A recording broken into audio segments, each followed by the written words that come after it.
Good evening, comic fans. Welcome to another Geeky Weekly show. At the moment, we only have two of the regulars here. Oh, wait a minute. I spoke too soon. We now have three of our regulars. Billy. I'd also like to welcome anybody who watches this on replay, because I know quite a few of you don't have the chance to watch the live show, but do enjoy watching the replay. So, whatever Bill's doing. Yeah. What is it, Bill? It's the universal symbol of rock and roll. Oh, okay. I see. All right. Okay. You've got to get your fingers off special. Yeah. I can't do that. I've got arthritis. All over. Yeah. Keep going. Yeah. So today on the Geekly Weekly show, at present, we have three of us. We have the Southwest's answer to who is the biggest Superman collector in Devon. Are you in Devon or Dorset? Dorset. In Dorset. He's in Dorset, of course he is. Or Darset, as they say. Darset. That's it. We've got everybody's favourite person from Hull. Colin is here. And Bill, who's seems to be going very rock and roll at the moment. Yeah. So when do you Texas, by the way. From Texas. When do you know if you've got your San Diego Comic-Con panels, Bill? Oh, we got rejected on all four. What, for San Diego? Not San Diego. Oh no, not San. No, we have till February 8th to submit for San Diego. Okay, but all your ones for WonderCon got turned down. Yes, sadly. I'm still bummed out about that. Yeah. Because I thought I had some good ones. Are you going to propose the same ones for San Diego and cross your fingers, or are you going to do same people? Probably not. If it didn't go through, then I'm still here. So, have you got snow then, Bill, in Texas? We did a little bit, about a half an inch, and it melted almost immediately. All right, okay. Because I think Kyle had about a foot, didn't he? Oh, he probably had more than that. Indiana's been hammered. I absolutely hammered. But I do have to tell you, he and I do desperately disagree on Wonder Man. I loved it. I've already binge watched it. You guys had the biggest acting contribution by loaning us Sir Ben Kingsley. Yeah, that guy, man, that guy is such a good actor in anything he does, and he can play lighthearted, he can play funny, he can play serious. He's just really, really good. And he seems to go on forever. I mean, I remember him in Gandhi. Gandhi, yeah. Back in was the he 70s. in anything? Hey, Darren, was he in anything before Gandhi? I think Gandhi was his breakthrough, wasn't it? He probably was in something before Gandhi, but I think Gandhi was his breakthrough. He was the 8th Doctor Who. No, I'm kidding. But he'd make a great Doctor Who even now. He'd be fantastic. But I thought he was great as Trevor Slattery, the character we've seen in two movies and this series, and I think he's been in something else, Marvel too, as Trevor Slattery.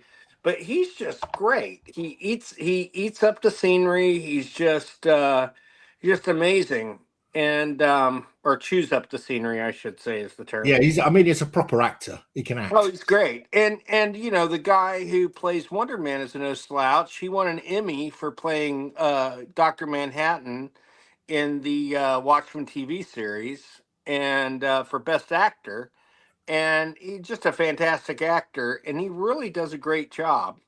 Okay, I haven't watched any of it yet. Have you watched it, Terry? No, I can't say I have. No. It just dropped last night at 8:00 my time, and but they're like half hour to 30-minute episodes, and they go really fast, and so it took probably about 4 hours to watch the whole thing while I did other work today. I need to go back and figure out how they said he became Wonder Man. But I will tell you this. Fourth episode is fantastic. I don't know if you guys have heard the Doorman character from Marvel, where people can enter through him and go to the other side or to other places. He's the reason that actors have to sign off that they're not superheroes, because they have a whole episode like devoted to that, and they tell the origin of Doorman, what he went through, and he literally starts out as a doorman at an exclusive nightclub in L.A. It's just hilarious, and they keep referring to the doorman clause and all this and that, and then you don't even know what they. Well, I knew he was a character in Marvel, but I didn't really know much about him. And so the whole fourth episode is in black and white also, to give you a sense that this is way in the past, like 5 years. But it's just really great. I like the entire series. I think you guys will too. It's part of what they call the Marvel Spotlight series, and those series they drop all at once. And it's not that it wasn't a cute show. Oh, okay, Kyle. Fourth term. Okay. Everything does already. No, I don't know. I don't know. I don't think. No, I think no. He's kind of a traitor and then redeems himself, and that's not giving anything away. That's most of Marvel stuff. But yeah, so I mean, Kyle doesn't like it because it's not comic. It's not comic. well, it's not exactly the Simon Williams, and I'm sure Kyle would have been fine. Is fine with him being African American. That's not the problem. It's that he's not more like the TV or like the comic version, Yeah, and he doesn't have the origin. And quite frankly, he's one of the earliest of Marvel characters, because his first appearance was within the first 10 issues of the Avengers. yeah. So he's been around for quite some Avengers time. 9. What's Avengers 9? Thank you, Darren. Yeah, I was just looking up Ben Kingsley there on the Wikipedia. He's 82 years of age. He started in 1966, so that's 18 years before, 16 years rather, 16 years before he played Gandhi, but it was mostly theatre. Yeah. But as I say that before that, Yes, he was films as well. I'm sure he was Royal Shakespeare Company before he did Gandhi, wasn't he? Yeah. Oh yeah, and if I'm not mistaken, his family has Egyptian roots or something like that. I was just going to say to you, do you know what his real name is? It's something Egyptian or Muslim, isn't it? It's Krishna Pandit Banji. Wow. So that's you see why he changed his name. Yeah. Gee, I wonder why. It just rolls off the tongue, doesn't it? But I can't imagine anyone else had those acting chops that looked that much like Gandhi. No, that's right. And so and when that happens, yeah. Thank you, Colin. When that happens, it's magic. But you seldom. I kind of feel like Val Kilmer looked very much like Jim Morrison, who he played. I also feel like, although he was a little bigger than him, I felt like Gary Busey looked a lot like Buddy Holly. Yeah. And he, of course, was nominated for Best Actor for that. Yeah. It was before he went apeshit crazy, or batshit crazy, whatever shit crazy you want to say. But you pick your shit here on Geeky Weekly. But pick your biomass. My favorite actor's real name is John Wayne, who was called Marion. Marion Morrison. Morrison, yeah. Yes. And they go, why do they call you the Duke? And he go, well, my real name is Marion Morrison. And what would you Duke suits me fine. You know, It's like that song. It's like the song, isn't it? It's a boy named Sue. right? Sort of No, exactly. In fact, Johnny Cash said that maybe that's why John Wayne was called Marion Morrison. Their father called him that because he left as well. Maybe. Yeah, maybe. You never know. Yeah. But I've told this story before. But my dad lived with Johnny Cash for a year in 1951 in Tripoli, Libya, and they lived in a mash style tent together. And my dad would get all pissed off because Johnny would want to play guitar all night, and he'd tell him, "Quit playing that damn guitar, Johnny." Yeah, that must have been awful having Johnny Cash playing guitar all night. Oh, I know. He goes, I'm ready to get off this mystery train. Quit it. But train, all right. But no, it's always cracked me up because my dad goes, I could have been as Colonel Tom Parker if I just hadn't been a dumbass, and that always made me happy. So, that's my Johnny Cash story. He had the whole year to set himself up as Johnny Cash's agent and never did it. Right. And he blew it. He fucking blew it. That's my dad.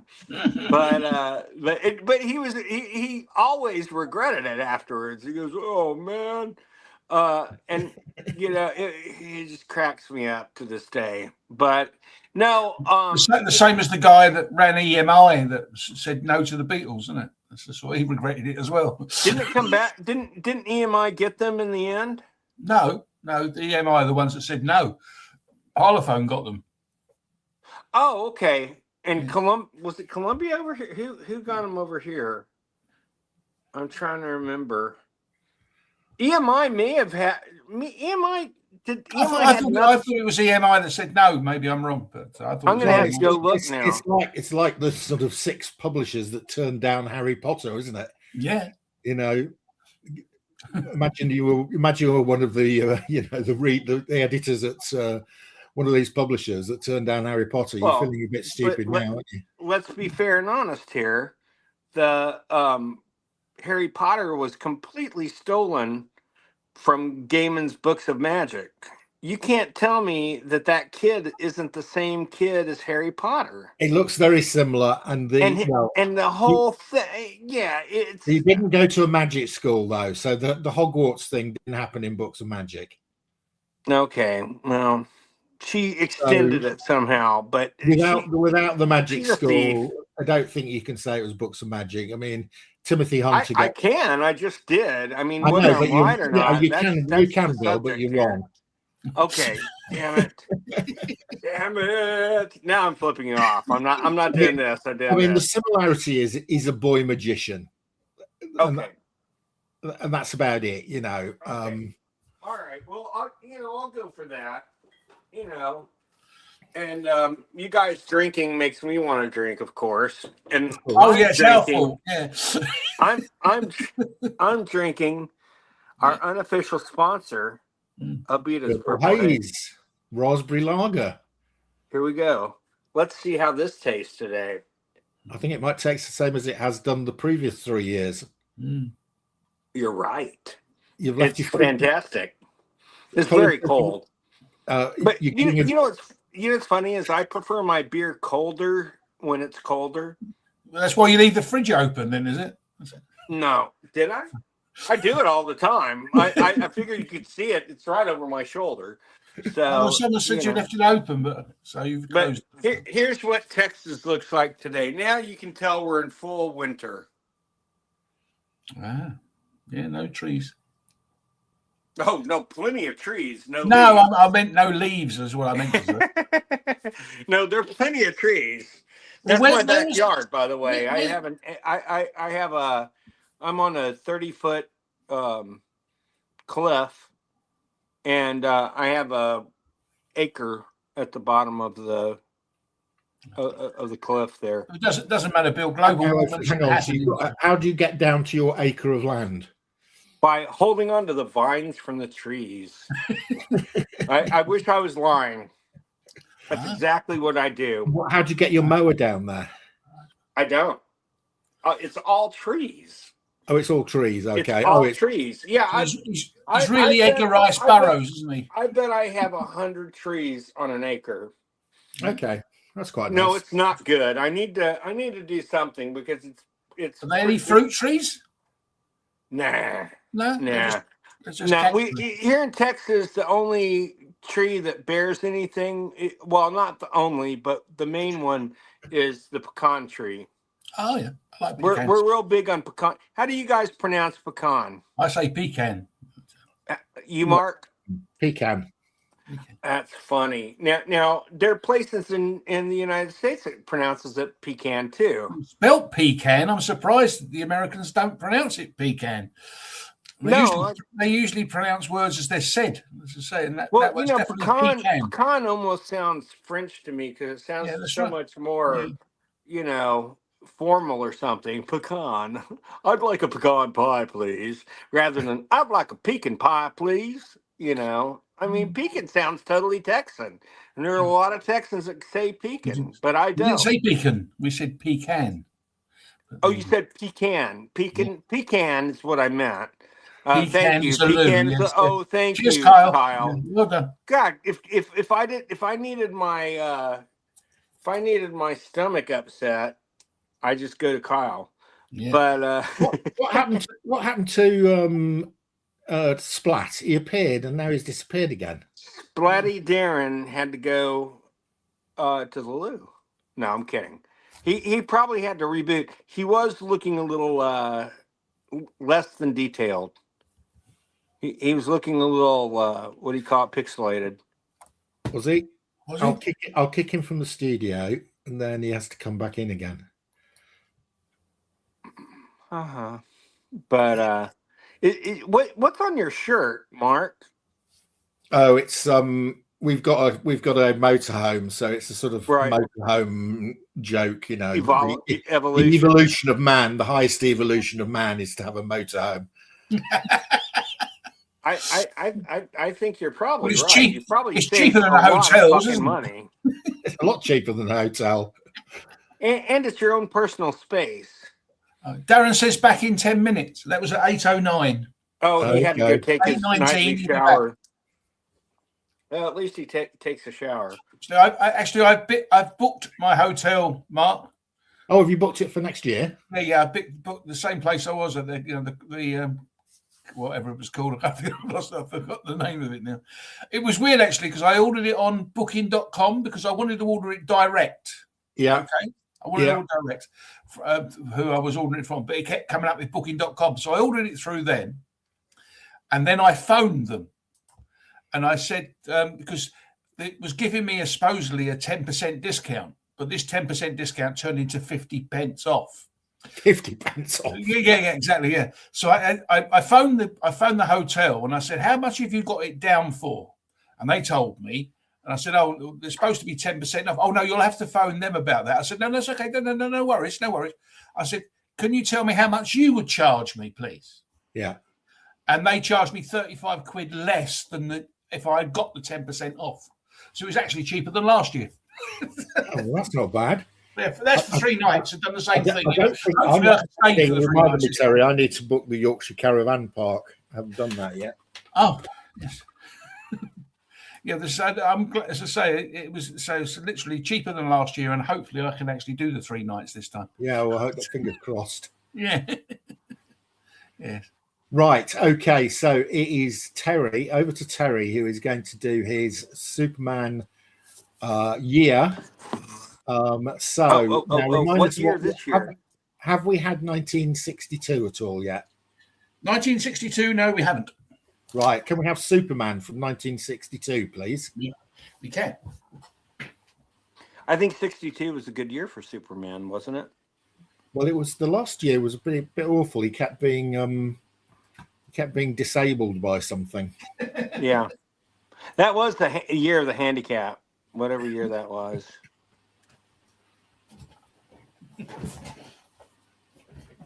Okay, turn us on, dead man. Turn us on. Right then. To we have the Beatles. When the World Forgot Superman. Bless him. Number 150. Attention, Metropolis. Oh, sorry. Attention, Metropolis Police. Doesn't this feat prove I'm Superman? Who is this man in the strange costume? Get him down before he breaks his neck. It's some guy who calls himself Superman. Superman? Never heard of him. Oh, what's happened? They all had a collective memory loss. Sounds like it, yeah. When the world forgot Superman. Plaid kryptonite makes everybody forget everything but Superman. First appearance of plaid kryptonite. You like this one? Okay. February cover date 151. The super creature from Krypton. Ow! Ow! Yeah, that's what it says. Ow! O-W. Except Superman would probably do it more like, ow. This is, I'm just saying. Well, do it in Kansas accent then. Go on. Ow. Let me read it. Let me push it up to the camera. I want to read it. That's funny. Ow. The flame dragon's teeth hurt. How can I defeat him when he's more super than I am? Oh, no. That's a good one. I like that one. But what I find so silly about this is that if there was real dragons, okay, and a human put their hand into a real dragon's teeth, it'd bite them off, wouldn't it? So why doesn't this bite his fingers off? He comes from the same place as he does. And if he was so Horatan, yes, some copies of AF-15 did indeed make the way up to Yorkshire. They're very famous. There's the Ilkley Moor Bartat AF-15, and there's well, I'll go to bottom of our stairs AF-15,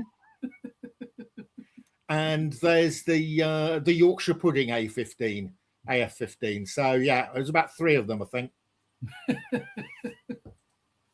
like that. Right, April cover date.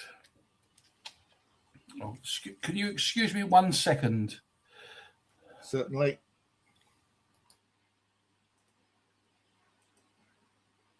Da, da, da, da, da, Well, I don't think Colin's got. Colin is the biggest Spider-Man collector who's watching. I know in Yorkshire, and I don't think he's got an AF-15.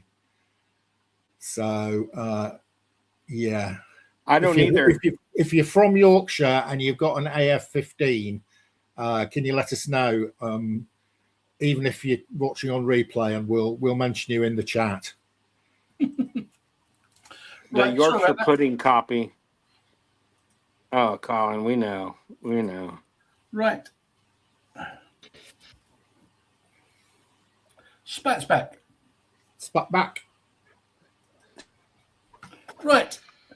You fakes, you are robot imitations of Perry, Jimmy, and Lois. What have you done to my best friends, and what is your game? Sorry, Superman, that information has not been implanted in our mechanical brains by the robot master. And despite your superpowers, you will never guess who he is. There.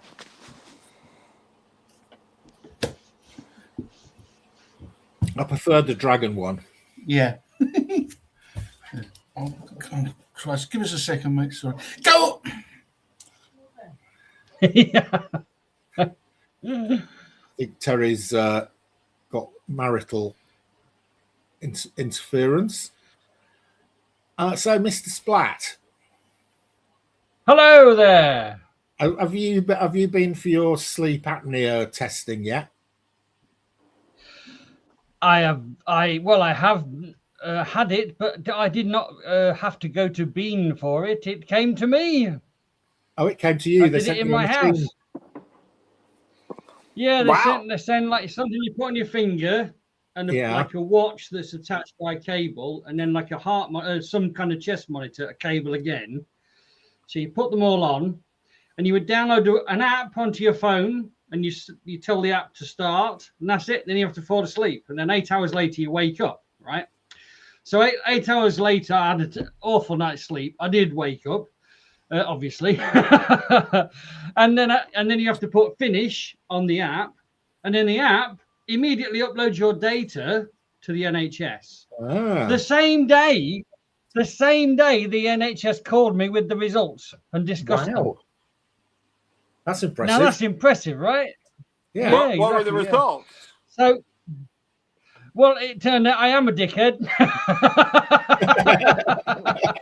You didn't have to pay £1,500 to find that out.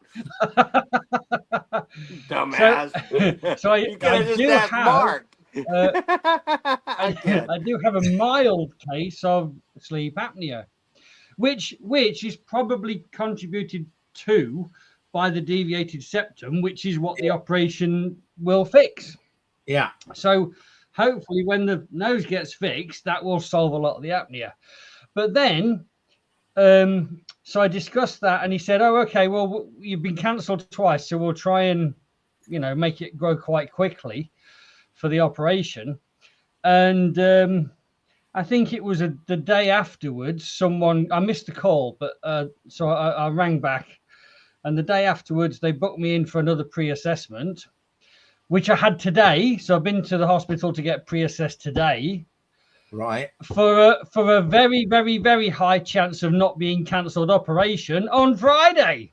Oh, wow. Okay. Wow. So did you get the deviated septum from too much cocaine?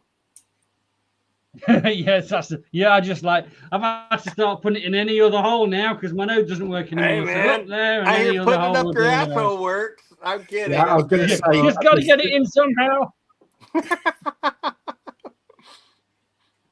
You guys are killing me today. You guys took your funny pills, didn't you? A deviated speculum. Oh, thank you, Kyle. Kyle always makes it, even takes it to another level. Right. Sorry about that. Right, we got May 153 now. The Super Showdown. I am hoping to get a better copy of this because this came from a comic shop and they got this horrible stamp on it. I know you're as super fast as I am, and I accept your challenge, Criminals of Krypton. Draw. We're getting a lot of people from Krypton this year. We've got a dragon from Krypton, and now we've got these guys. Yes, right. Foolish Superman, to think you can outdraw all of us in a duel. If only one of us hits you with this ray gun first, you'll be projected into the Phantom Zone forever. So I'm assuming that's where these have come from the Phantom. Yeah. And then we have Mr. Mixyez Pitalik. July 154. This is one of those issues where the entire plot of the comic is on the front cover in the speech bubbles, isn't it? Yeah, exactly. Yeah. Yep. The undersea prank of Mr. Mixyez Pitalik. Ha ha!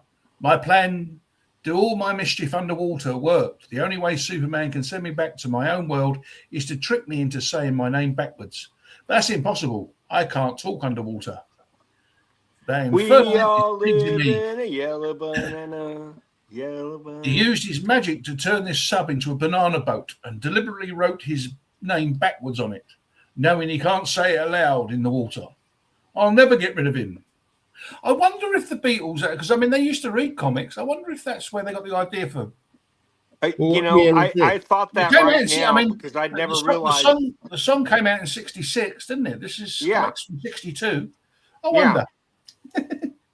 Well, okay. So I've never thought of it before, but you saying that. Yeah, there's a yellow submarine before the yellow submarine. I'm just wondering whether that's where they got the idea. I don't know, because it said they used to. Because when you see them in their films and everything else, they're reading comics. Well, it's kind of funny going back to the Wonder Man series.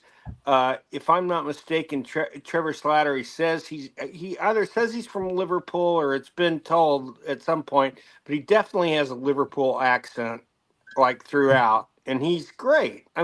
But I keep thinking he's channeling Ringo half the time. I really do. I feel like he's playing Ringo, playing Trevor Slattery. Okay, where are we now? June? We are in August now. Oh, August. Wow. Yeah, that was July. Yeah, because they only came out 8 times a year, remember, this time of day. Featuring champion wrestler Antonio Rocca in the downfall of Superman. Well, that wrestler Rocker has thrown Superman right through the ropes. This is the greatest sports upset in history. Because that was a real person, wasn't it? Yes, he was. Yeah. Oh, what, this boxer, this fighter? This wrestler was a real wrestler. Yeah, from the 50s and 60s. Okay. Yeah. Around the same time as Bruno Sammartino. This is another book I would like another Copy of. Yeah. The Superman Annual number 5. Jimmy Olsen's Krypton Adventure, Invaders of Krypton, Future Hero, Krypto and Kal-El, Lara and Jor-El, Jor-El's Robot, Super Monkey, and Beppo. our Villain. I put it on a... And these were the stories in the book, and then the covers. Oh, Big Daddy and Giant Haystacks, my favourite 2 wrestlers. Yeah, there was it Mick McManus and That's right. Mick McManus was always the goodie, wasn't he? yeah. Are these British wrestlers you're talking about? Yeah, British wrestlers from the 1970s. Jackie Pallow was my favourite. I always used to sit down on the Saturday watching it with me nan. Proper wrestling. She used to throw a ram bag at the telly. Yeah. My grandmother liked wrestling too, and it was like so un-mama of her. But, yeah. It's just so funny. She go, that son of a gun. He's a rat. I think Big Daddy had a woman's name as well, didn't he? What was Big Daddy's real name? Shirley Crabtree. Shirley Crabtree, that's right. Shirley, more like Surly Crabtree. Shirley Crabtree, yeah. Dude, that's horrible. Now we have 156. Now, Bill and Kyle in there. I'm sure you both know the reason this is. What's special about this particular story? Did you say surely they'd know? Don't call me Shirley. Shirley, yeah. Don't call me Shirley either, you son of a gun. Do either of you know what's special about this story? Does he meet Kennedy? No. Hang on. Is there a Super Pets first appearance? No. I have no idea. This is the very first story that was titled The Death of Superman. Oh, wow. Anyway. No, Beppo was Mark's monkey. They just dressed him up like a man. Not a hoax, not a dream, but real. The last days of Superman. Goodbye, dear super friends. I am dying from Virus X. Virus X? Yes, yeah. He almost died from it. Like about, what was it? 7 years later in an Action Comics run. But anyway, a plague fatal to all from Krypton. I must remain in this isolation booth until the end, lest you watch this deadly virus from me. Okay, so explain to me how, if it is a deadly virus to all from Krypton, Supergirl and Crypto appear to be okay. Yeah, because he's in a glass box. Yeah, but he's in a glass box to protect him from the virus. Yeah, protecting them. He's protecting them from the virus, I think. Who's the little guys? Are they from the Bottle City of Kandor? He's got the virus. He's got the virus, so he's protecting them in the glass box. Right. Okay. Yeah, this was the first Death of Superman, but they say they use Virus X, and that's what they use in the Action Comics thing about 7 years later.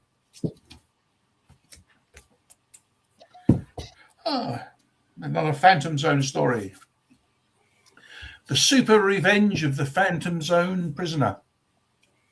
Whoa, look at that.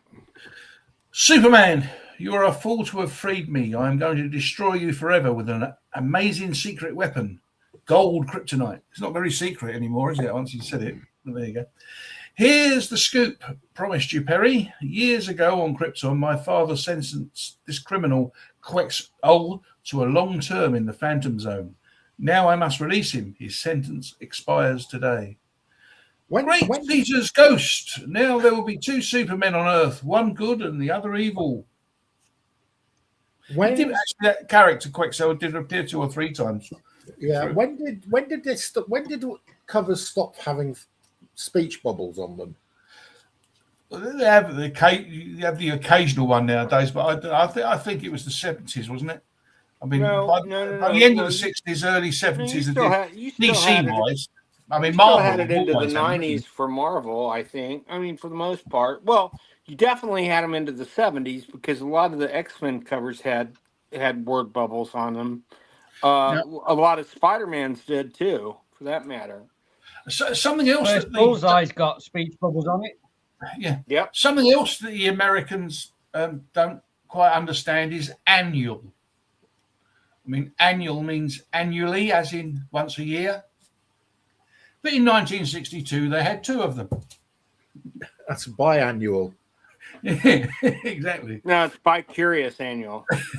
Number 6, their annual. An all-star collection of stories featuring the greatest superheroes of all time. Hercules, and that real famous one, Super Jimmy Olsen. We've all heard of him. Hercules. Mighty Boy and Mighty Dog. They were so inventive with the names. Mighty Dog became a dog food brand after that. Samson, the first Supergirl. Mighty Dog. Astounding Man. Astounding Man. A lovely. I like that back cover. Oh, it's beautiful. That's a great back cover. As the Legion awesome. hangs out in a thought bubble. Yep.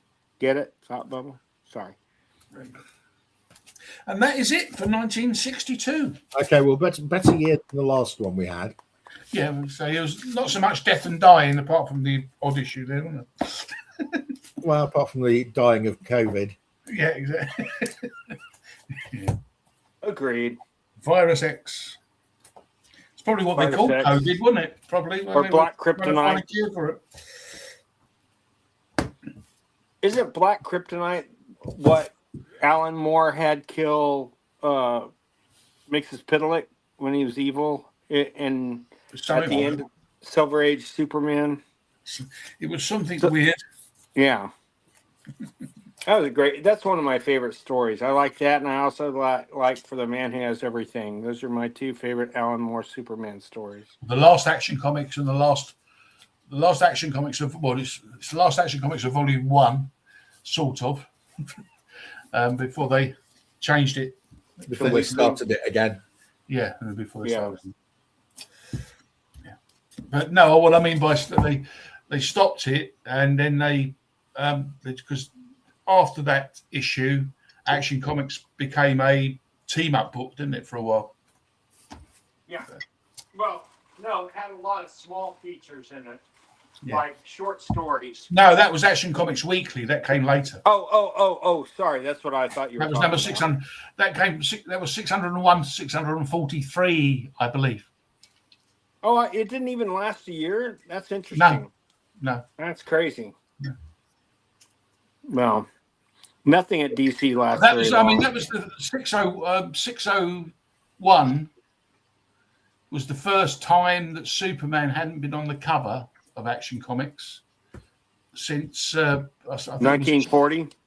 Yes, something in the region. I think it was about number 17. I think was Action Comics. Yeah, 17? that would be 30. That would be early 40. Yeah, I think it was 17 because I mean he wasn't on every single cover between 1 and 17, was he? Right. And as I said, and then as of 17, that he was the cover art. He was the cover person from then on until issue 601 of Action Comics. I think it was Green Lantern. I think was the first one to get a cover appearance. Bill, have you got anything to show us this week? It always takes you by surprise when I ask you this question, and you go, "Oh my goodness, I better go and find stuff."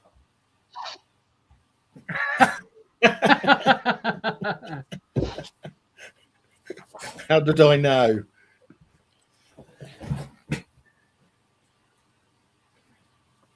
Oh, wait a minute. Splat is showing us something. We can't see it. Just it looks just you're very, very blurry. You've got book shipping in June. Oh no! Okay, I'll reboot. Back soon. Same bat time, same bat channel. It's good that we're so organised on this show, isn't it? Yeah. So They buggered off. well, Bill's never organised enough to have got his to show us anything. Right, I'm going to show a couple of comics. I got a great. I hope he's still watching. I got a great AOK a week or two ago from where he is. Lovely. Colin, who is watching, sent me this as an AOK. Oh, that's nice. It's really nice. It's from 90. It's really high grade, Colin. I don't think you've ever opened this. It's Betty Page Comics, issue 1 from 1996. Oh. And of course, it's a great Dave Stevens cover. And I only realized today it's also got a fantastic Dave Stevens, where it's got a really nice back cover as well. Oh, that's sweet, isn't it? Gorgeous. And then it's got a poster in the middle. Yeah. Let me find the poster. There it is.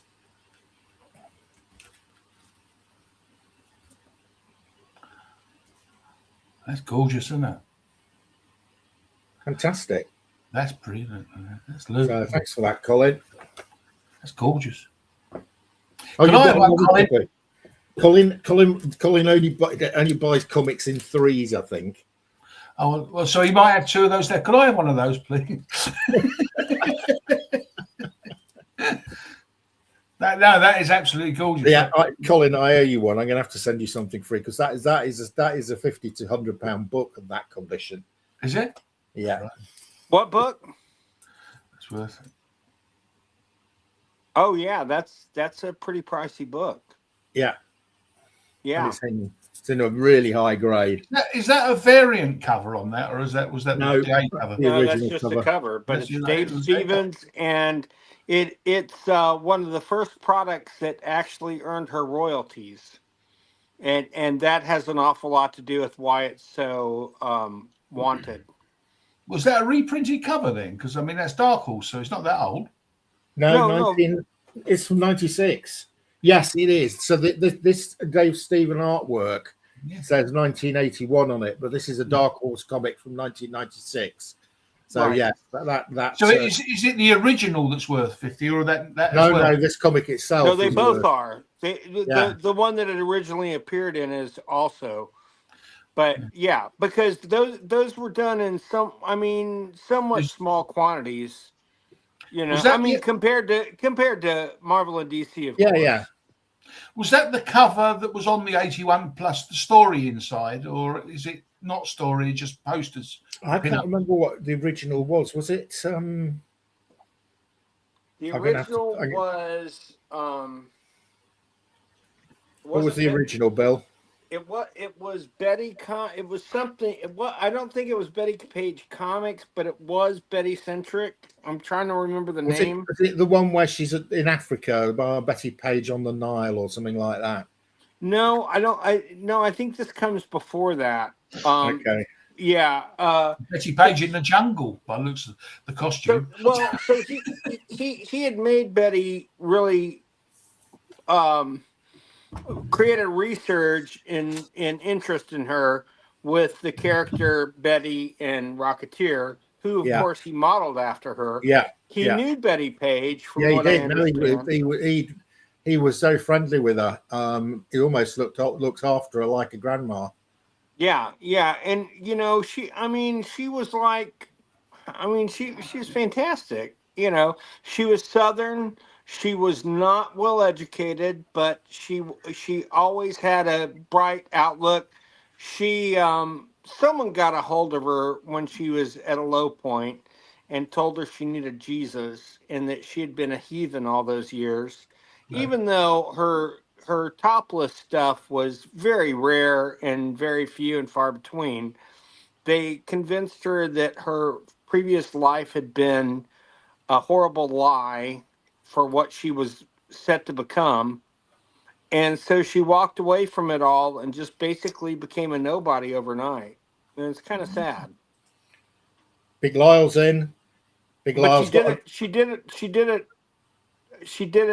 out of conviction. So, she probably had a good life, but it could have been so much better if she just, capitalized on the things that weren't nudie. Evening, Lyle. Evening, Stephen. Hi, Stephen. Big Lyle's got his own channel. He's doing some fantastic vintage stuff. Yeah. He's showing vintage UK stuff. Most of it's been UK apart. Yeah, very interesting. He had one with the Canadian stuff the other day. So instead of British people talking about American comics, Big Lyle is a Canadian person talking about British comics. Yeah. What's wrong with that? Nothing wrong with it at all. Nothing wrong with it at all. Right, another couple of pickups from eBay. This guy got this. This was on auction on eBay. I collect, as you know, I collect Bronze Age horror. This is a pricey one. This is Dead of Night issue 1. This is one of the Marvel horror anthologies. Let me just make myself big. Now this You're guy, wonderful. You're a good guy. Sorry, I was trying to make you big. Here you go. Thanks, Bill. You're welcome. You were bigging me up. This is this guy advertised this as a fine plus. I've got it. I think it's a very fine. He's undergraded. He's undergraded this. That's a Romita cover, isn't it? It is a John Romita cover. Well spotted there, but well spotted, Bill. Well That's why they call me a historian, folks. Okay, so the other one I picked up when I bought that one off that guy, I went to see what else he'd got, and he'd also got this in a really nice grade as well. Another one. Isn't that a beaut? Now, what did you pay for these, Mark? 20 quid. So about $28 American. Yeah, $28-30. Yeah. So this one was the bargain. The Dead of Night. That's about in a VF condition. That's about an $80 book. Oh wow. This one's cheaper, but still. Who's the cover artist there, Bill? Can you take it up? No, it's not. It's also Romita. No, it's not. Gil Kane. Oh, okay. Yeah, I can't see. I just realised that there's those two girls there. Their faces. They're Gil Kane faces, aren't they? Well, I couldn't see it close enough, so yeah. I'm watching this on my phone. So yeah, I just done the. Well, I've been editing that latest video of mine. I normally can tell Kane right off the bat. Kane. There's another one I just picked up recently. It's one of the from the Beyond the Unknowns I hadn't got. Again, reasonable condition. Was that a car? Who did that cover? I haven't recorded that. Cuba. Hold it. I only saw a flash of it. Hold it close to the camera. Is it Severin? And honestly, the face almost looks like a Paro to me. And he had just started there. Yeah, look at that face. It's number 18 from Beyond the Unknown. Number 18. It looks like a Paro to me. I don't know why, and maybe I'm not seeing it close enough. But I'm normally pretty good at this game. Oh, I do want to say something real quick, Mark, and we should have done it earlier, and I forgot. But I did want to have just a moment of silence for the passing of Sal Buscema, John Buscema's little brother, who passed away one day shy of 90. And his brother died over 20 years ago. And he was, to say he was one of the greats of comic art is almost not enough. I always thought, and I don't mean this as a diss, but I always thought his style looked just like John Romita, but everybody was emaciated and maybe had an eating disorder because they were all skinnier. But his artwork was fantastic. He's who I think he and Herb Trimp are the guys I think of as Hulk artists. He was fantastic on Spectacular Spider-Man. That was really his book. he changed his style as he got older towards a more current style, just like Herb Trimpe did, or Trimp did. They both went more the Liefeld way, but they did draw feet and hands. I was just about to say Mike Kaluta, but they want to interrupt Bill. Bill. but no, he was a masterful artist.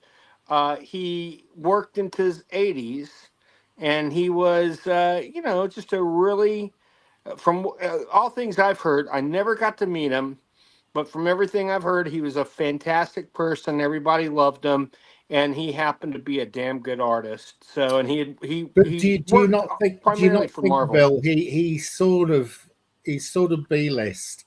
You know, he's not one of the artists that you look at a cover and you immediately go, you know, with a Kirby, you can look at a cover and go, that's a Kirby. I mean, honestly, although I'm very good at specking out the artist, he's like Gil Kane, Kirby, Ditko to me. I can tell Sal in a heartbeat. Yeah. Okay. And I would say he's no less important as Aparo is, and I often thought of them as the same kind of genre of artists. They both did their characters a little smaller, and Ditko did this as well. If you look at his Hulk was far smaller looking than the Hulk, everyone else's Hulk. But no, I think they're fantastic. They were all fantastic, all the guys I just mentioned. But Sal always has a special place in my heart because some of the earliest Avengers that I remember were drawn by Sal. So Thanks, that's Bill. all I wanted to say. I didn't mean to interrupt. That was good. Thank you. Thanks. Yeah, You're welcome. I put up another passing of one of the comic greats. Luckily, this one lasted well into his 90s, which is great. Who's that? Sal Buscema lasted into his 90s. No. Sal died one day short of his 90th birthday. Oh, did he? Oh, okay. I thought one day short. Yeah. So you're almost right. Close but no cigar. Short to his 90. Yeah. Okay, so I'm just going to finish off showing you the comics I brought. Some modern ones. You guys don't like modern, but I do like some moderns. This is one of the modern artists that I do collect. Who doesn't like modern? So I like modern. Kyle doesn't, and Kyle not really big fan. No. This is Rose Besh, and this is G.I. Joe issue 1. And I've got a beautiful Virgin signed copy of that. I've got quite a decent Rose Besh collection. Yeah, let's make things look as manga and anime as possible. Yeah, she's got some rule of thumb. She's got some fantastic early covers where she uses. That is one of the most revolting covers I've ever seen. Yeah, she is very definitely a Marmite artist. You either like her a lot or you don't like her at all. Here is an artist that most people do like. These are modern ones. I just love the covers. I have not been collecting this, which I should have been because they've gone crazy price-wise. Absolute Batman. This is, who knows the artist here? Bill Sienkiewicz. No. It's very Sienkiewicz-like. I do agree. Yeah. I'm befuddled now. Who? Is it Jock? It's Jock. Yeah, well done, Terry. Oh, it's Jock. Yeah, Jock. Yeah, I do like Jock a lot. Another modern artist that I really do like. British guy. Is that Absolute Joker? Yeah. Well, it's the first Absolute Joker, yeah. Any guesses? I can say it's not what's his face? Simon Bisley, is it? No, it's Ben Oliver. Oh, Ben Oliver. That's not who I was thinking of. And this one is Ben Oliver. It's not Ben Oliver. This is Jock combining with another British artist, So this is a Jock and Brian Bolland. Yes, Brian Bolland. Oh, that's interesting. Yeah. I It think that's doesn't going look for like about either 50. one of them as a result. I think that's crazy. going for about 50 quid on eBay already. I think. Yeah, I know, crazy. Is that Absolute Joker? I bought 2 sets of these in the States before on pre-order. What is that? It's Absolute Batman 15. number 15. Yeah. First Absolute Joker. Yeah, okay. I packed in Absolute after Batman 8 after number 8, but I've sold them all now. All the ones I did have. And I've got a few. Okay. I haven't collected. I haven't been buying them. And then finally, I've got this is the one I get the most modern comics of because I absolutely adore her artwork.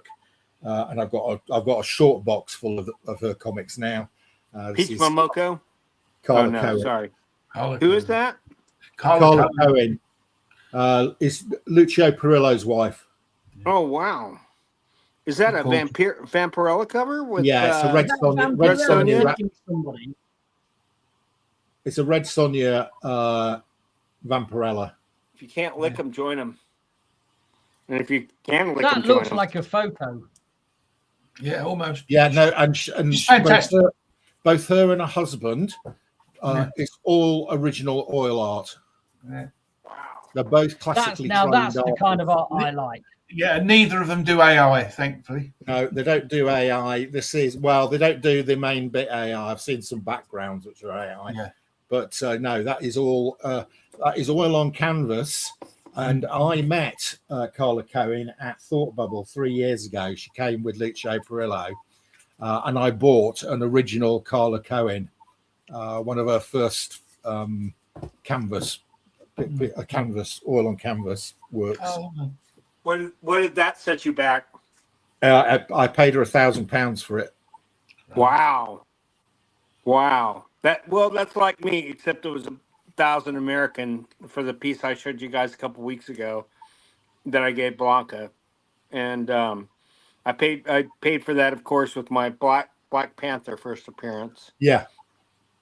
But I don't mind. I don't mind getting some crayons and doing some colouring for you for a tenner. I'll sign it. Thanks, Scott. I'll let you know. I think I prefer my collets. You know, if I'm going to spend money with you, I prefer to have my MDF slabs. Right, now, Bill, what listen, you've got to tell me. You've got to tell me because I don't know, and that's why I'm asking. Mark, I'm coming back in because of the static. I'll be right back. With Absolute Batman, has Batman stopped and is that replaced it, or is it running in parallel? It's just another universe. Yeah, it's the absolute. It's a different universe. Yeah, you got right. I mean, at the moment, you've got Absolute Batman, Wonder Woman, Superman, Martian Manhunter, and Green Lantern and the Flash. But they are introducing other characters like Zatanna and all that sort of thing into this. They're slowly but surely recreating the DC universe, the original DC universe, into the Absolute universe. It's obviously selling a lot better than they thought it was, and so they're continuing into it. I mean, Absolute Batman number 1 sells for a minimum of sort of 60 quid, a minimum, and when they slab it at 9.8, they're talking about like 400 or 500 quid sort of thing, So yeah, it's definitely sort of the most collectible modern comic from the last 2 or 3 years. But we've been in this territory before with alternate universes and stuff. And is this just another flash in the pan, and then the value drops, and then we just carry on as normal till the next bandwagon? Truthfully, it's only Batman that's really fetches any money of the Absolutes. The rest of them are, I mean, Wonder Woman as well. That fetches a few bob, but the rest of them, no. Are they going to flip it so that the existing continuity gets replaced by the Absolute universe? Because that would be a first if they did it. No, they won't do that because the other's too old. But they are combining them, though. I mean, there's a thing going on at the moment called KO, King Omega, and they are joining lots of indie universes. The weird thing is, it's not just DC that with their new universe. They're actually putting other companies into it as well. I mean, there's some characters from Image Comics. There's some characters from Dynamite Comics. There's characters from Marvel Comics. They're all going to be interspersed in it. I mean, there's a book out that was out last year, and there's a reprise to it called The Woods. What the hell is it called? Oh, I don't believe it. I've forgotten what the bloody name of it is. Anyway, it's about a bear. It's about a bear who is a serial killer. And between the trees where nobody sees is what it's called. Yeah. And then this year's one is Between the Trees Where Nobody Sees, Rite of Spring. It's almost finished. It's on issue 5. The 6th one it will be out next month. It's an excellent read. And they're bringing out hardback novels, actually, of both of them in July. But it's an excellent read. But even that character is supposed to be appearing in this KO. But as I said, they've got several characters from different companies are appearing into it. But as far as the Absolute Universe is concerned, it's similar to what they did with the Marvel Universe. They made Ultimates, didn't they? The Ultimate Universe. Oh, is it going to be finite run? Are they going to finish it? I don't know. No, it is not finite. All the time it's taking making money, I don't think they will. I think they may have thought about that. I don't think it was supposed to last much more than a year, maybe a couple of years. But the way it's going, it's selling, it's continue because everybody. All the industry. What put me off more than anything else about it, especially with the Batman character, I mean, he is monstrously big. He's not now a multi-millionaire or a billionaire or whatever that kind of thing is, Bruce Wayne himself. But when you see Bruce Wayne in that book, he's a big, Arnold Schwarzenegger kind of size. But when you go see him as Batman, he's more like the bloody Hulk when he's really annoyed, and he looks so stupid. And then they say he's got no money, and yet they had this bloody great tank thing in it, which was supposed to, would be worth, I mean, if they made it in real life, it'd be worth millions. It would cost millions to make. But he's not supposed to be rich anymore. I couldn't be bothered with it. So it just didn't make any sense to me. So I had no real interest. The Superman one's okay at the moment. I mean, that's up to issue 15 at the moment. Are you still buying it? I still buy that one. I mean, I'm enjoying the story. They've made I mean, he's different. I mean, he's younger and all the rest of it. But they're sticking somewhat to his original origins in some cases. But I just prefer it. But the rest of them, I lost. I mean, I tried all of them. I just lost interest. I hated the art on Martian Manhunter. I couldn't be bothered with that at all. But the Pish posh. It was horrible. The Flash one didn't seem to get going. I mean, 5 issues into the Flash, and they didn't seem to have, all of those 5 issues could have been sold in issue 1. As far as it just didn't move fast enough for me. Being ironic, really, it's called the Flash. But that was a Green Lantern. That was very blasé because it seemed to be very much like the female Green Lantern in the original universe as such. It just seemed to be the same play on her, and I just found that rather boring. So I didn't bother with that. Martian Man was awful. I just didn't like the art. That was bloody awful. It made your eyes ache. But I don't know whether it'll last. I mean, it should do. Well, as Bill says, it's the top-selling line at the moment, isn't it? Yeah, exactly. They're not going to start. I mean, what annoys me about this is they get something that works, and then it has to be everything. They have to do. They're probably just going to do an absolute Batman that was going to run 6 issues, and then it worked. Issues 1, 2, and 3 all sold really, really well. So then they go, Oh well, we'll do more than It's 6 issues. limited. Then we're going to do a Superman. We're going to do a Wonder Woman. We're going to do a Green Lantern. We're going to do a flipping Martian Manhunter, for goodness sake. Yeah. I mean, that's what annoys me. Has Metamorpho come out yet? Absolute Metamorpho. It was supposed to come out. Bill, are you in your coal cellar, Bill? Because as I say, I'm not reading. No. I'm not reading it, Bill. But I mean, they are introducing different characters all the time. I mean, they had the. I think the recent issue they had the Catwoman. The Catwoman's come into it now. Zatanna's supposed to be coming into it. Maybe because with Zatanna, maybe Metamorpho and that sort will come into it because Zatanna is quite linked with him in the new unit in our universal. Are you talking about issue 1, Colin? I know that. I think issue 1. I think is on the 10th reprint. Yeah. Well, I think Wonder Woman has about 6 or 7 reprints of number 1. Superman's got 4 or 5. It pains me because it's as if the comic industry hasn't learned a bloody thing, or maybe I'm the dumb one. Maybe they should just continue milking the shit out of the fan base and trying to get them to buy twice as many comics and run out of money that way. But Darren, that's all they fucking have now. That's all they have is variants and this crazy reimagining shit. That's all either company has. I swear to God. But they're going to bleed their customers dry.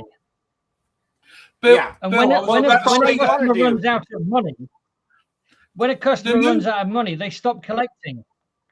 As Colin in the chat was saying earlier, they brought out the new volume 4 of Batman. Okay, it's on issue 5 now, but they still haven't finished volume 3. The last issue of that doesn't come out until March. I don't know if Jim Lee was sitting on his hands or whatever with the art or whatever. I don't know. But Bill just said that about variants. Issue 5 of Batman. How many covers do you think there are of those 5 issues? I'd read 10 each, 50. So far, there's 87. Those they're 5 absolutely issues. crazy. They're crazy. 87. How can customers afford it? They won't stop them. I mean, because they're still bringing out different variant covers of number 1. Because they've got all the comic shops do it now. You know, the comic shops have to. I know they've got to order like 400 or 500 copies, but they're doing it with variant covers. And that's the other thing is that it's going to suit comic shops as well, because comic shops don't have unlimited money to advance order or pay for this stuff, and some of it remains unsold, and the comic shop doesn't get to return it. They have to just swallow the cost, and there's no money in new comics. It's like 30% margin, and when I say margin, that's before the I mean, the only way. This is where I say something very important. I'm very glad my comic store is vintage only, and that I don't have to mess with this crap. Yeah. Because here's the thing. Me too. Me too. I'm just old enough to remember, not old enough, just old enough, but I ran a comic book store in the 80s. Yes, Colin. When all of this stuff started happening in the first place. Your first Secret Wars, your first Crisis, all of that. And that's when people started buying in mass. They started buying in mass. It saturated the market. It killed the market in the 80s, ultimately, until you started getting really imaginative stuff like Watchmen, Dark Knight Returns. And then everybody wanted to be Watchmen or Dark Knight Returns. It's like, you can't be one thing. I mean, to be fair, independence really stayed independent at that time. And you had probably some of the best things that ever came out of independence. You had Concrete for Dark Horse. You had Flaming Carrot. You had The Tick. You had Cerebus. You had all these wonderful comics coming out that told these magnificent, in Cerebus's case at least, sprawling dramas with comedy injected that basically lasted 300 issues. And you don't have that anymore. I mean, you do have a few weird comics like Knights of the Dining Table that have gone over 300 issues, and I don't know why, because it sucks. I'm sorry, guys, that make this comic, but it fucking sucks. All it is, all it is, no, it's fanboys sitting around and let's make a comic about us as comic guys, but we're characters, and we'll just call it Knights of the Dining Table because we're sitting around my dining table right now. I mean, that's basically what it was, and I mean, I'm sorry, guys, and if you guys get upset with me at Knights of the Dining Table, I apologize. I went a little hard there, but we have tons of copies of that at the What you store. really? Don't let We Carl have- hear that comment. we have tons of copies of it at the store, and I have yet to sell one freaking copy of it. However, I will say this: I have sold quite a bit of Cerebus at the store. I have sold, well, we have the largest amount of Flaming Carrot of anybody because, of course, our store's relationship to Bob Burden and Phil in here like best buddies.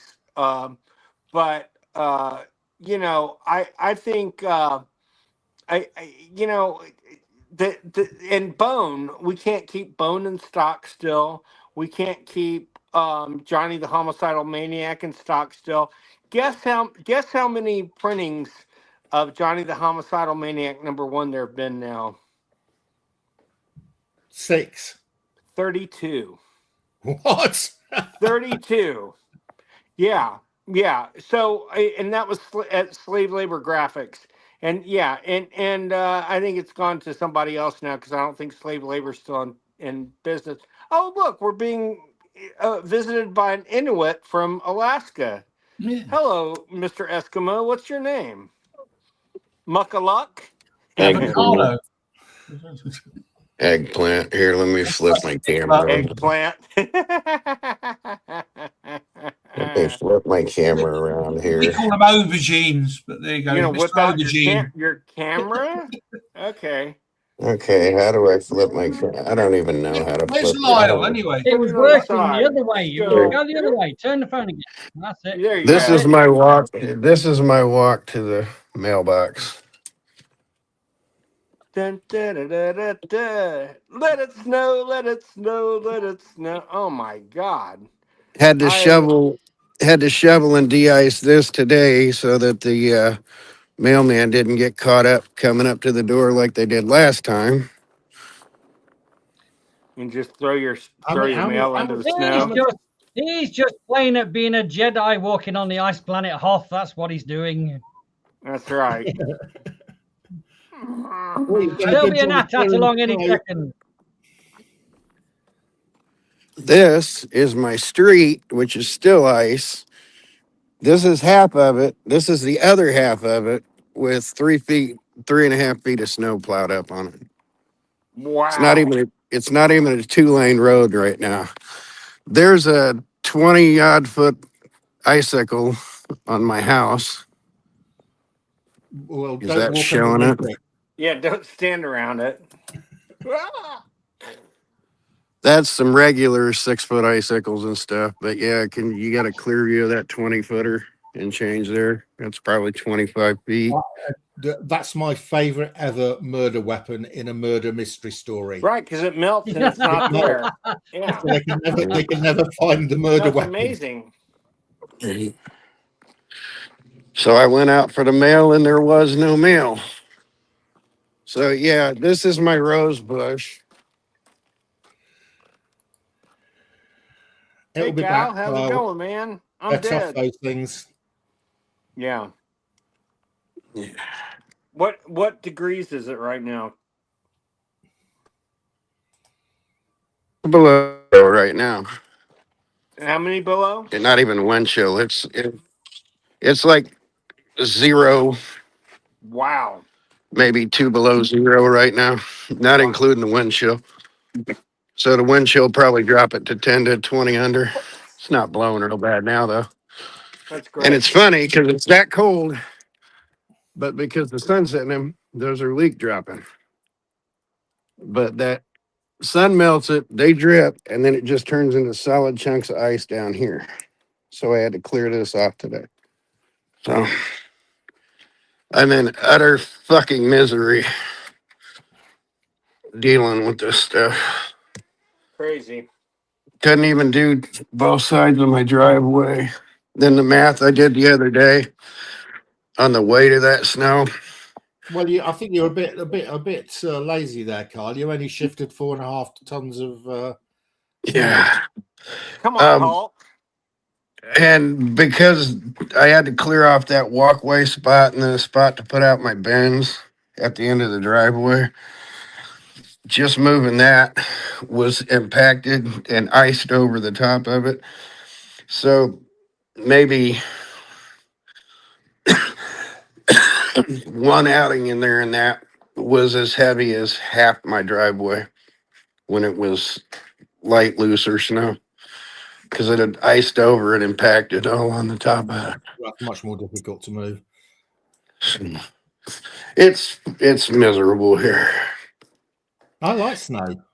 It's As a. long I as like snow. I don't like snow to my knees unless I'm skiing in it. And since I'm incapacitated, I haven't been able to ski for more than a dozen years now. So this is just miserable for me.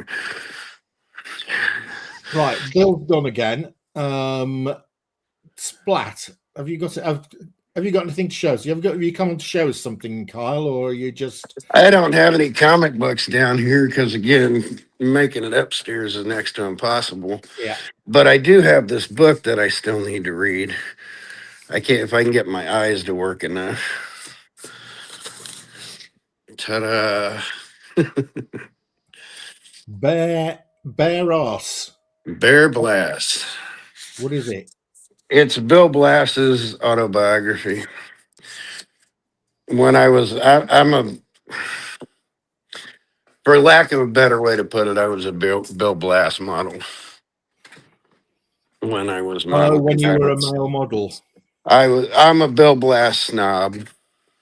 I was a Bill Blast snob. So I'm not going to go into too much detail as to why, because that involves Peter slings and stuff like that. You already all know too much about me. We know more than we ever wanted to know about your Peter. Far more. And it's a blue Peter today. It is a blue Peter day, yes. Okay. Bill, have you got a comic to show us? Peter Purvis would agree with you, Mark. I'm not in a garage and it's still Peter like Purvis 10 was degrees in out what here. 2 shows? Was in Blue Peter on Doctor Who. Yes, thank you. We've already been over this, so I knew you were acclimated. Is this the 3rd or 5th appearance of Punisher? What number is it? 174. Oh God, that's like 6 or 7. Oh, is it that far? In Spider-Man itself, but yeah, because I mean he was in 129, 134, 135. The Marvel preview issue, if you're getting outside of Spider-Man. But in Spider-Man, isn't this the 4th appearance? I think 4th appearance of Spider-Man. No, of the Punisher. You're talking about going from like 135 that high for the next appearance. I don't know. Okay. I mean, it might be, but was he really gone for 40 issues? Well, they teamed up in other comics. Yeah. But yeah. I mean, it is early in Spider-Man, and it's before he hit big. I mean, that's the pre-81, right. So he wasn't that big yet by then. So it's a money book just because he's on it. Yeah. This is I really like this cover. And then it's a Ramita cover, by the way. And I believe it's all Mephisto, though. I think Mephisto makes him think all these other characters are there, but they're not. Barenthal's been confirmed in the cast of the next Spider-Man live-action movie, so that'll goose that a little bit. Yeah, I hope so. What else I have here? Nothing great.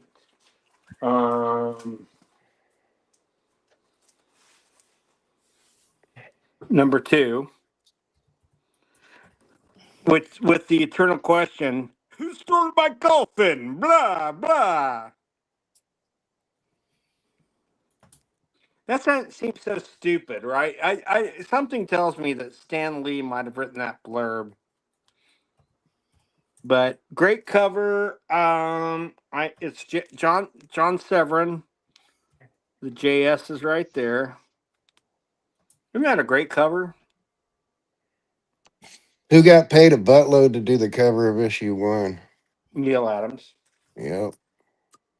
But they didn't go with this cover, did they? They went with someone else, or no? Gene Colan and then Neil Adams had to redo it or something, right? Yeah. Yeah.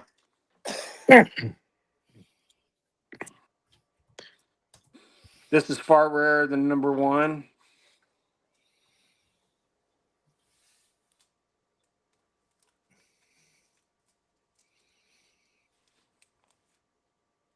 Oh yeah, great cover.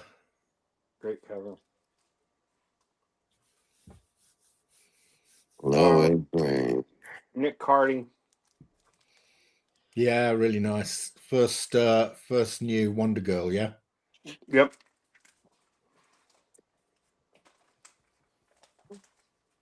So what's Second your appearance. favorite Nick Cardy cover then, Bill?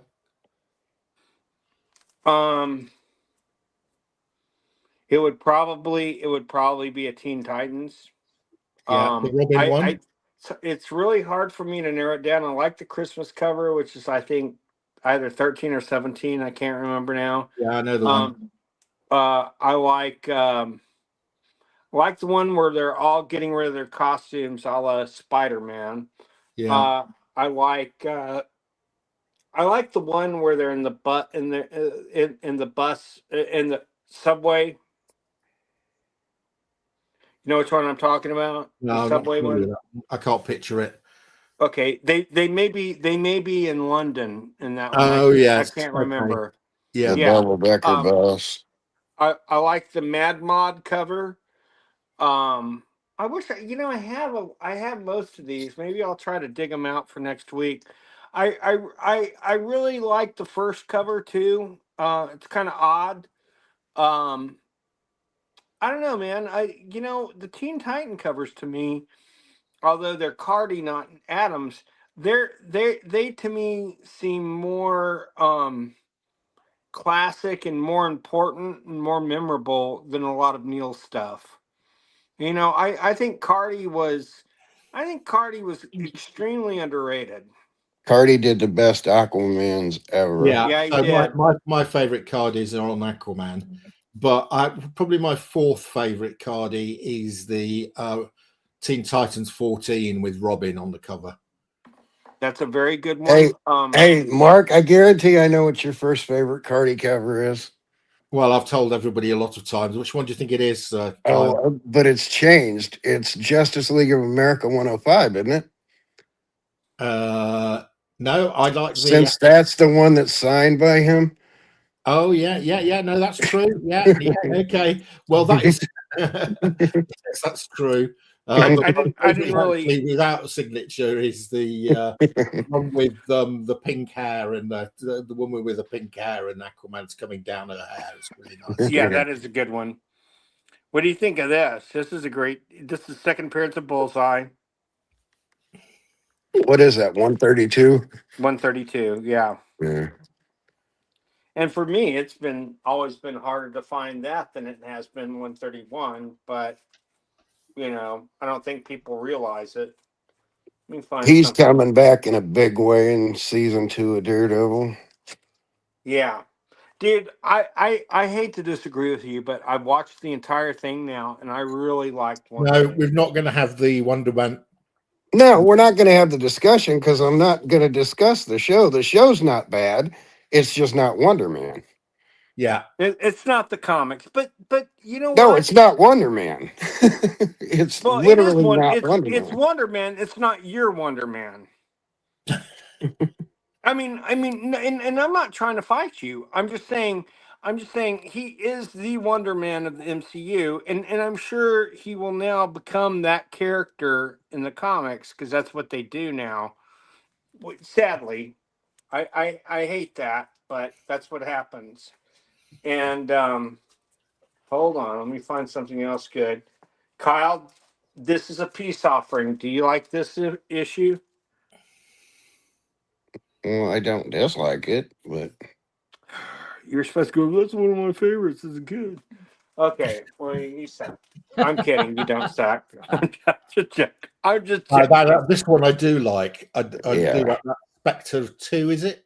that's Number ridiculously 3. good. That's ridiculously good, Neil Adams, right there. Okay, but I have to He's say, taking a poop. he looks so constipated in that pose. I don't know, and it kind of looks like a Neil slam on Asians again, as he was often accused of, which I don't think he was racist in the slightest. But he pulled Wildcat off the litter box there. Well, look, guys, we can all good, relate Kyle. to how Wildcat is feeling there, can't we? We've all been through that. Yes, we have, especially us gentlemen of a certain age. But and this is the last one I'll show.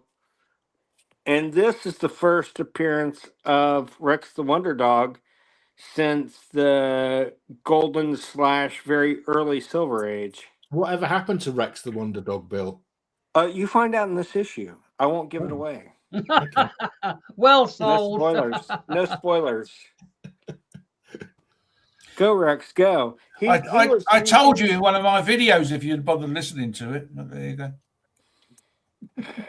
I've watched more of your videos than probably anybody else's, Terry, and so you need to quit that. I watch them all the time. That means he's watched one of them, Terry. No, I think I've watched about 12 of them. Have you watched the recent one? Have you watched Elseworlds? Because No, I have not. Yeah, nobody else has either, so I worry about it. No, I will. But when's your next one come out? Well, it came out yesterday. Oh, okay. I'll go. The next one comes out on Friday. Okay, I'll check them both out. Would it be inappropriate to make a Kryptonian lipstick joke then? Oh God, go please, Kyle. Please, by all means. No. Okay. Let me find. I have one more thing to show.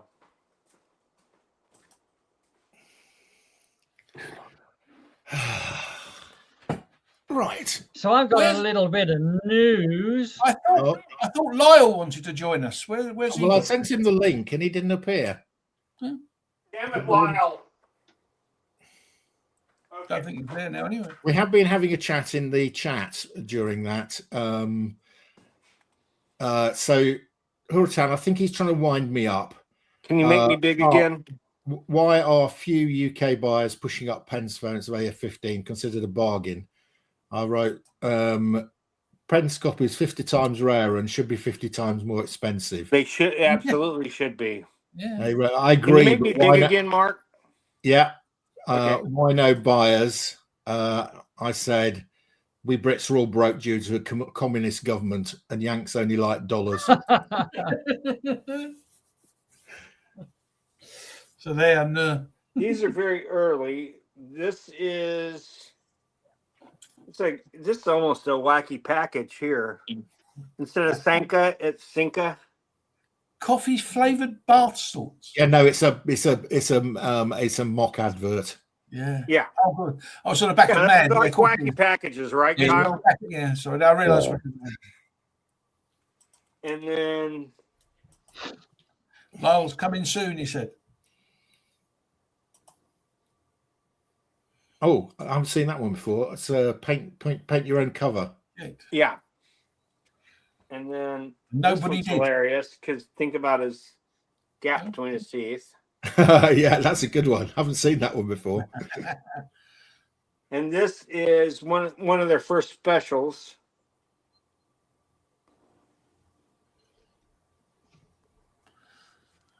And Winston. Yeah, that was a Winston cigarette brand. but with an O. With Yeah. an O. Yeah. That's Winstead. This one, I think, does this still have?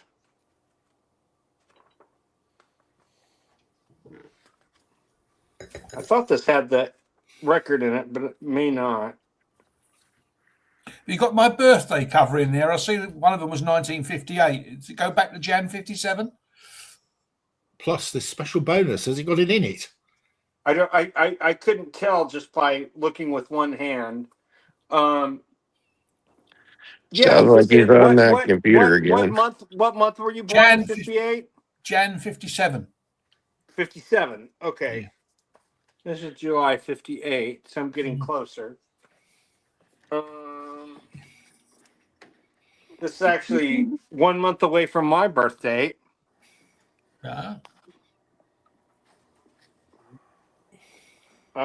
This is one of the first reprints of the first magazines. Cerebus was in there for some reason. What's that doing in there? I don't know. Oh, Last Days of We're Pompeii. on the track here, Bill. We were. That looked like Frankie Howard on there. That Last Days of Pompeii. Yeah, isn't it? It does kind of. Oh, that's weird.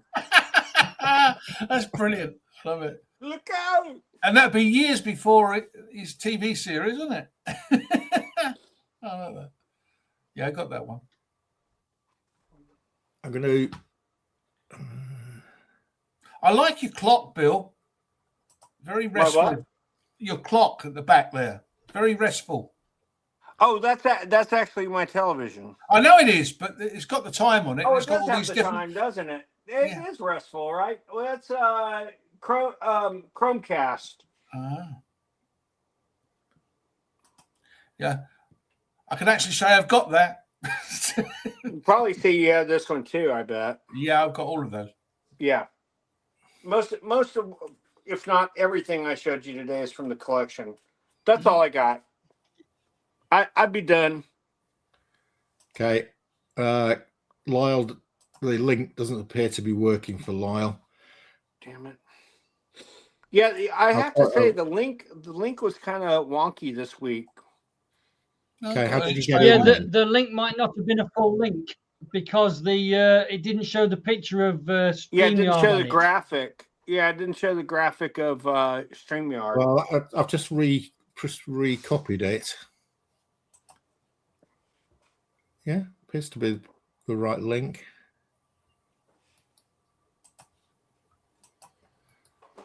Right, it's over to you, Mr. Splat. It's your turn if you've got any comics. Splat boy.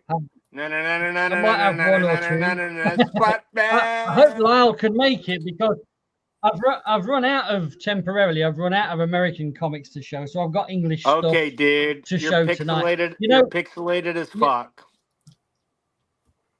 Okay, You're rebooting. Super pixelated. Okay. Sorry, I shouldn't have said that, but he was terribly pixelated. He was a bit pixelated. And I would like to say I just cracked open another Purple Haze. Okay. Well done. Thank you. Okay, now who's okay? Oh, Steve's here. Hey, Steve. Hey, buddy boy. How's it going? What do you got to show us? What? Kyle's showing us his finger. Thank God it's not the middle one right now. It will be now that I said that, but flip me the bird, Kyle. Flip me the bird. Did you get any snow tempers up in Yorkshire? No. Did you get any pudding? I'm sorry. That's bad. We've always got pudding. I know. By the way, Yorkshire was Bill Cosby's favorite place to go in England. Well, that's because not good news. About the pudding and the pops and the pudding pops and the Jello and the. Sorry. Hey, Kyle. Bum bum bum bum bum bum bum bum. Kyle. Right. Oh, he was saying bye. Tempest, Okay. I think you're on because we've lost Splat okay. and Kyle. Go, Steve, go. I pulled out some books to show, Ooh. but they're not ones about action figures because people complained about those. Well, it was only me complaining Last about time. those. I don't complain. I love the action figures. I don't know if anybody's seen. Have you seen these Vault books? No, I haven't. Oh, they're great. They're Museum of the Book? fantastic. They came out Yeah. about 15, 20 years ago. They're Yeah, great. you get lots of little collectible things. Oh wow! I've never But seen them. reprints of collectible things. Yeah. Like artwork and stuff. So Yeah, I've got a Batman version of that. yeah. So there's that one. I've never heard of that company though. Right? So that's not produced by Marvel themselves, then. There's that one by some. I don't know who this character is. No. Spider-Man? No, we don't know. No, you're not allowed to say that in front of Tempest because he blows up. You're not allowed to say that. Oh, that's awesome. Yeah. They're quite cool. They're quite cool. These things. Have you got that available to put out fires with if one breaks out? It'll actually. You can put a window out. You can put a That's the window one out those if you need. That's the one I've got. That's That Batman what one. I've got, Say, that's the one I've got. Say. That's a nice cover. Were these produced by a British company or is it American? These were No, done American. by DC though, weren't they? That one was done by DC. No, it was a major publisher, No. and they also did a Hanna-Barbera one, which is quite good. You know, Because then there was that one. Ooh. Those are quite nice. I have never seen those. I've never seen that. I've never seen that The one. Hanna-Barbera one's really good. Oh, lovely. I mean, they're actually, if depending on where you get them from, you can actually pick them up quite cheap. So there's an alien. They've got there's an alien one. Ooh. Oh, that's awesome. Similar. It's got your similar stuff in. I think somebody like Dorling Kingsley or what do they call the publishers? You get again little like reprint stuff. There's a Transformers one. Oh, it's loads of them. Peter at Triple G would love that one. There's a Looney Looney Tunes Tunes one, Treasury. Look at that. Oh, brilliant. which is quite. It's all right. It's just got Did you get all of them all at the same- folks. Did you get them all at the same time, Steve? Well, I think they all came out around similar times. Yeah. And there's the one that Bill was Oh, I love that one. talking about. I That's sold mine when I was a broke bastard, and I've regretted it ever since. It's got Yeah, some it's great probably- stuff in it.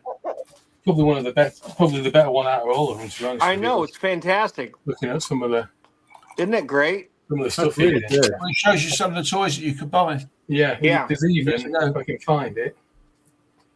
I think that's is it.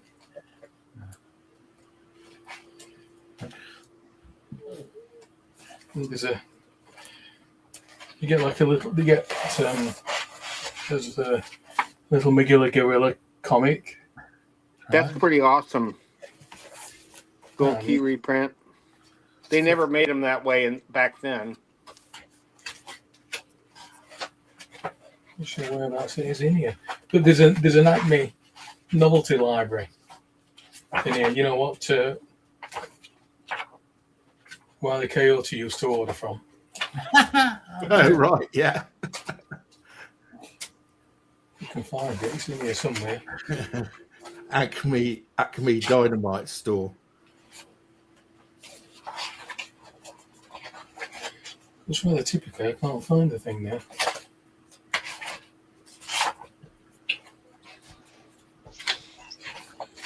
There's probably a page that's self-destructed with all the explosives on it. Yeah.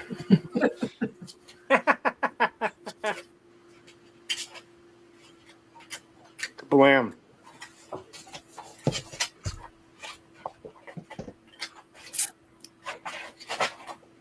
Yeah, I don't know where it is in there. Sorry. And then I got that as well. I don't know if anybody's seen. Shazam! Which is the. I don't think I have that. Oh, is that the original? Oh, yeah, I want that so, but that's really hard to find. Hmm. Sorry, Isn't that from the 70s? Shazam? Yeah, It's from the They- 70s. they've talked a couple of times about reprinting this, but each time it because there's it's of its time, so they've always cancelled it. But the first time that they were gonna release it, I had an order, but it got cancelled, so I went and got my own copy. But Did you make it? there's no Oh wow. there's no number stamped on this one. Oh wow. That's very No, interesting. that was a few years ago when Detective Comics was celebrating its 1000th issue, they were supposed to be bringing out a big sort of like something similar to that for issues 1 to 26 of Detective. Before Batman appeared in 27. So But I want to say got- something real quick. That got stopped. That got stopped because of probably the same kind of reasons of that one, because of all the sort of Chinese and that sort of thing that would be in the. Before you show anything Batman else, I want Comics. to say something real quick. Yeah. Okay, so the Monster Society of Evil. Do you guys know why that's important? No. It was the longest story. It was 25 chapters and Yes. 25 different issues of Captain Marvel adventures, and it presented a very important character to the Marvel family mythos. You know who it was? It was Mr. Mind. So Really? he's a mystery villain for 20-something issues, and he's orchestrating everything, and no one has any idea he's just a worm. And then they finally, oh, you're just a worm? And so that was the big reveal, was this guy who had orchestrated all this crazy stuff over almost over 2 years of storyline was a worm. Isn't that awesome? I can't tell you how much it is the best thing that ever came out of the Marvel era, I think. Tempest, you should have known. I'm not so much about the worm, but you should have known about that long-running story because when I did that run on one of my videos, you actually answered my question. All right. He believes you. Am I back? Am I back? I also have to apologise because I got the wrong company. It's Looney Acme. Tunes that did Acme. Do you remember earlier in Oh, the no, show no. tonight? There's the Oh, that's great. That's brilliant. Earlier in the show tonight, we were talking about wrestling. Yes. Brilliant. You got some Shirley wrestling. Crabtree Boomerang that don't is come back. on Tempest's door. he's not been through no, my it door. isn't. It won't It fit. isn't, but it looks like it is. Tempest actually looks like he could have been a wrestler. I don't know. I've just looked up that Monster Society of Evil. It's a £250 Big Daddy? book. Yeah, it is. It's Show very us hard Big to Daddy, find. if that is Big Daddy. Yeah, that's Big Daddy there. Show us Big Daddy. Oh, has he got a Big Daddy's thing? Yeah, that's Big Oh, Daddy. yeah. Shirley Crabtree. Yeah. Now, Shirley just out of Crabtree curiosity, himself. I know you can't quite see him, but can you guess who's on next to him? Giant Giant haystack. haystack. McManus. Shirley.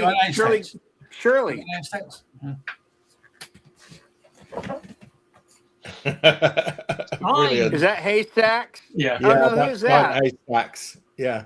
Is it Oh, Sign? that's Of course, Americans will know him as Loch Ness when he went to WCW. he was Loch Ness. That's the same guy. Yeah. I love. Didn't he they- wear a kilt did they do- when he was did they Loch do- Ness? Did they I do think he wore a McManus kilt. and Les Kellett? Oh, Loch Ness. Yeah. I think they're the That's- only two British ones that they did, to be honest with you. Oh wow. No, Shirley. Damn it. That's Shirley Crabtree. That's Shirley Crabtree. Yeah. Oh, Shirley Crabtree was Big Daddy. Big Daddy. Oh, that's right. You told me. Was he that big? Yes. He was Yeah. a big guy. I mean, he was gigantic. It was. Wow. It was really big frame. Did you get that autographed? No, it's part of the packaging. Oh, is he long dead? Yeah, I think yes. Probably both of them. He had lymphoma. Wrestlers didn't he? don't make it past 60 most of the time. Well, he had cancer, didn't he? Giant ear stacks. Which is why he didn't last that long in WCW.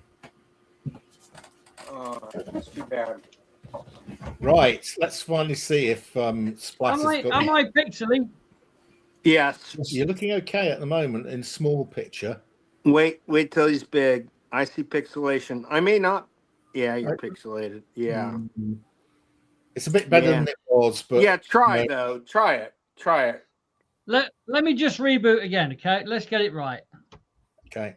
Okay, bye, buddy. Well, that's all this week for the Geeky Weekly. We'd like to thank everybody that was here. We'll give him one more chance. He comes back and we're all gone. I wouldn't wish that on anybody, but that would be hilarious as a prank. But well, let's not be silent. Let's do something with this time. I'll find something else to show. Hold on. Okay, I got some more stuff to show.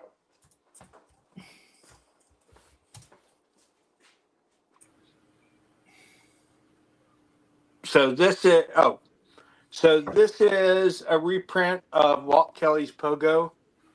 This is published by Eclipse, so probably in the late 80s. This is Promethea, which I know a lot of you guys like.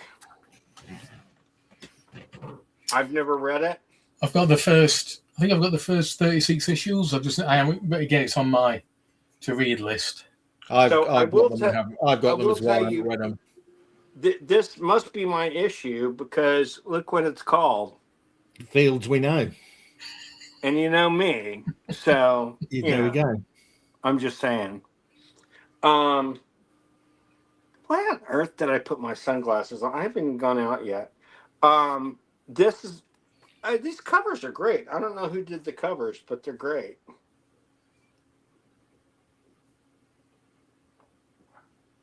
J.H. Williams III, maybe? Yeah, I think it was. Is he British? No, I don't think he is.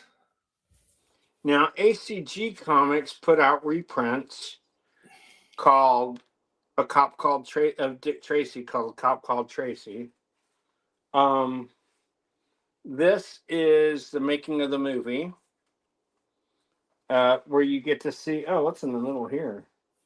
Oh, that's weird. Free sneak preview of the Star Wars role-playing game. It's coming out soon, November 2000. But this is a great book. I forgot I owned this. Again, Bad British plugs, absolute outrage. There's nothing wrong with our plugs. What? What's a plug? A plug? The thing you shove in a socket. Oh, gotcha. Well, you guys are pal. You guys are weird anyway. So, And here comes Splat. Yay! You're still pixelated, but go anyway. You're slightly better, but not much. Yeah. Let me try one thing. Okay. Let me try, see if I can drop the dots. How about paying some money for a decent internet connection? Yeah, I would love that. That would be crazy.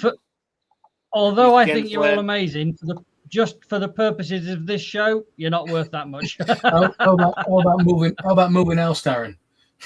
That's more like it. Yeah. That'll never happen. Is that any better? I've dropped the dots per whatever. No, it's worse. If you moved somewhere civilized, like about 50 miles northeast,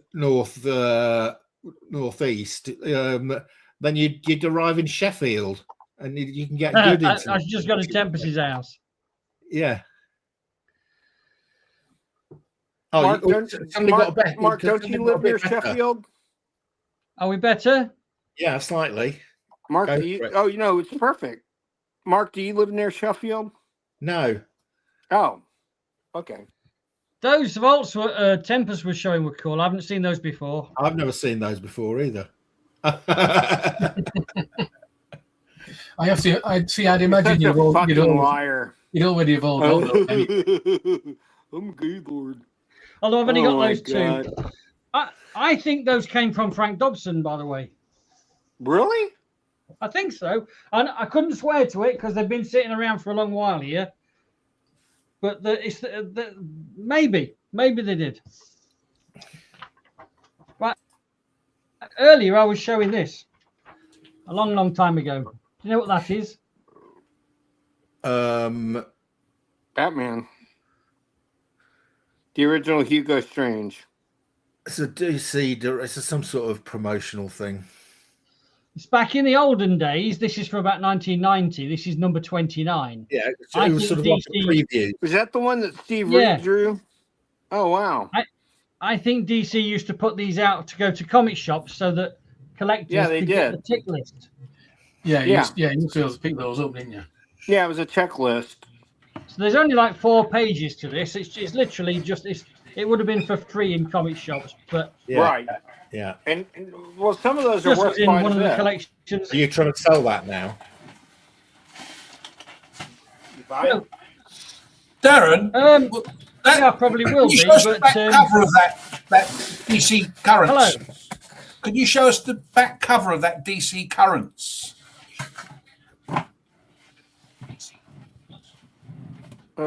Gil Kane. Yeah, no, it wasn't that. It just looks slightly different to the actual cover that actually came out. That's why I was looking. Yeah. Okay. Cheers. Did you show us the DC current because we were talking about electrical plugs? Right. If only we had AC, we'd have a band.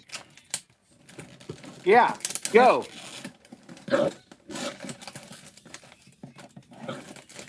You're frozen. So I have a couple of sort of mini heroes in the world who I look up to and respect, even though I've never met these people. And an opportunity to talk to one of them on the internet tonight, just through Facebook. Just besides the guys on the show. So I had an opportunity to talk to one of them over internet tonight. And I hope it's okay with you boys. I asked him if he would be free to come on the show at some point. And he said he could come tonight, but he would be probably interested in coming on in future. And this guy is not like an artist. He's not a writer. But in my eyes, in the UK, he's comic royalty. And he will show you some comics that will blow your socks off. Oh, my God. Not going to tell you who it is. Not going to tell you. I'm going to have a guess. Is it Des Skin? That's who I guessed. I said Des Skin too. It's not Des. Okay, so for Lyle, a few English bits and bobs. Is someone eating breakfast? So these comics are the ones that came out of, I'm doing a DC collection at the moment. These were what the other guy, the other stuff that the guy had collected. So we've seen 3 boxes of his indies, but he also got some cool UK stuff. And this is mint. This is near mint condition. This is really high grade. I've got all. Now they're not worth a terrible amount. They're not worth anything. I've got because there's demand, supply, and demand. But nevertheless, the mint.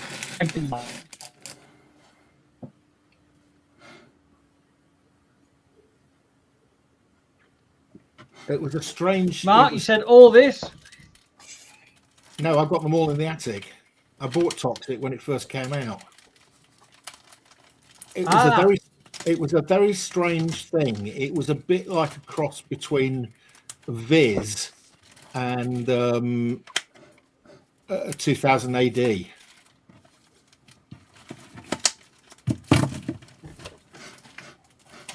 Yeah, exactly. It was worth picking up for Marshall Lowe, wasn't it? That's Bolland down there. Yeah.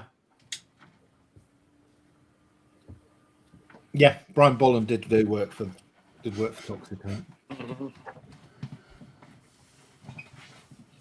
Macabre. Nice cover.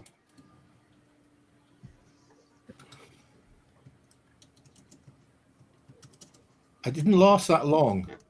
I don't remember it lasting much longer than 20 issues. Won't it? Toxic.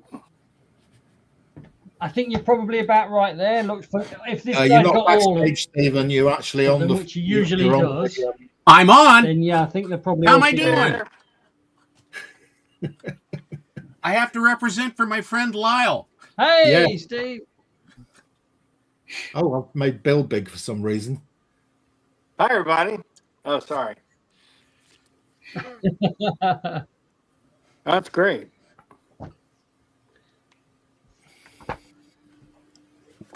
Accident Man. Unfortunately, he's been health and safety regulations have got rid of Action Man, Accident Man. He's now Shrinkage Man. Must be British. Yeah. You think? With a name like Accident Man. Yeah. I believe Accident Man will be the next great hero. Of I the say, 20th where's century. Accident Man? Another accident is Oh, Here we bother. go. Here we go. We've set the Americans off doing British accents. American to you. Well, Americans. Can you mute them both, please, Mark? Americans untie.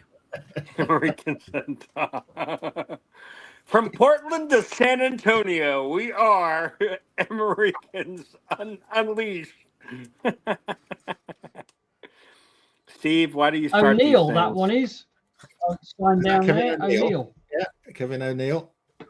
Kevin O'Neill, responsible for the Gorillas? He was. Yes. Sex Warriors blasting back. They're the Sex Warriors. That's Dream Warriors, by the way, by Don Dokken. So why are you singing it? Because you wanted him to, Drill Sergeant. You really did, Drill Sergeant. Oh, Steve, where have you been? Well, Mark, this is what you. Oh, there we go. Oh, Now we're hello. talking. I haven't got that one. Hello, Paulina Naraskova. Two of those. I bet she's a good swimmer. I bet she is too. I bet she floats to the top. Now, that's Mark, nice. do you Who want did these that? if you haven't got them? I don't have those. I've never seen them.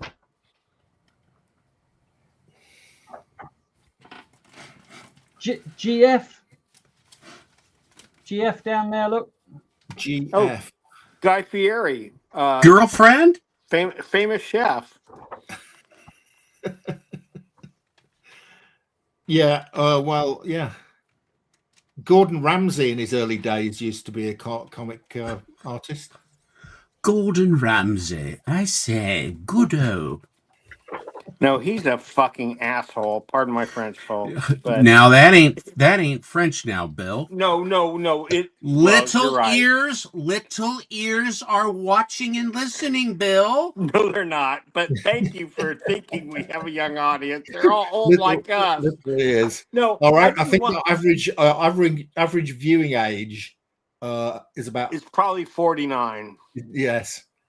But Steve, I will tell you this: I lost a lot of respect for him when he Mark, put if a you haven't piece got of that bread. one. He put a piece of bread on either side of a I woman's haven't got face these that later was issues of Toxic. That is that a was in his bondage. competition, and he said, "What are you?" And she goes, "I'm a moron sandwich." I don't like that guy now. Ramsey is just too much. Yeah, full of himself. That's number 27. Yeah. Oh, no, Oh, that's good. Oh, I like that. What is That was that? number 27. I don't think it went much longer than that. I think you've got a full run of Toxic there. I think that's the last issue as well, because this Yeah, guy I was a don't completionist. think it ran any longer than that. Did Crisis continue it, or is that something So different? this is a man called Crisis. Crisis to do with 2000 AD. It's a modern crisis. Definitely, yes. 2000 AD, yeah. Blimey, it's a modern crisis. It's a modern crisis. Crikey. I am going to mute. I am going to mute There's anybody 2000 who doesn't. AD at the top there. look, 2000 We're gonna miss you, Steve. Click. You're bloody well right. We will miss you. It was a shame Steve had to leave. Bye. Wait, but I don't have to go. Click. No, I have time. Click. Been there, done that. Good Christmas issue. There were for cover slingers. There were 31 issues of Toxic. That's a lot of Toxic. Ah, so he's missed A lot of 3 unless they're toxicness. somewhere hidden away. Yeah.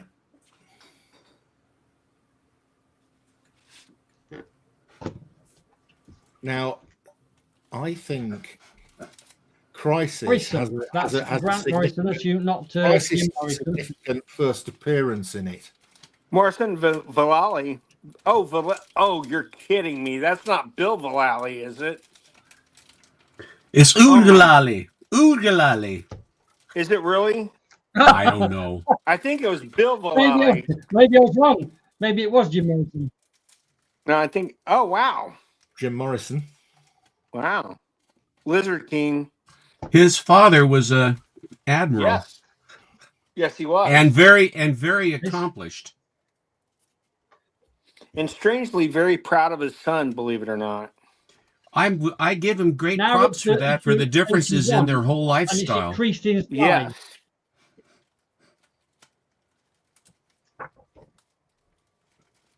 Worms. Well,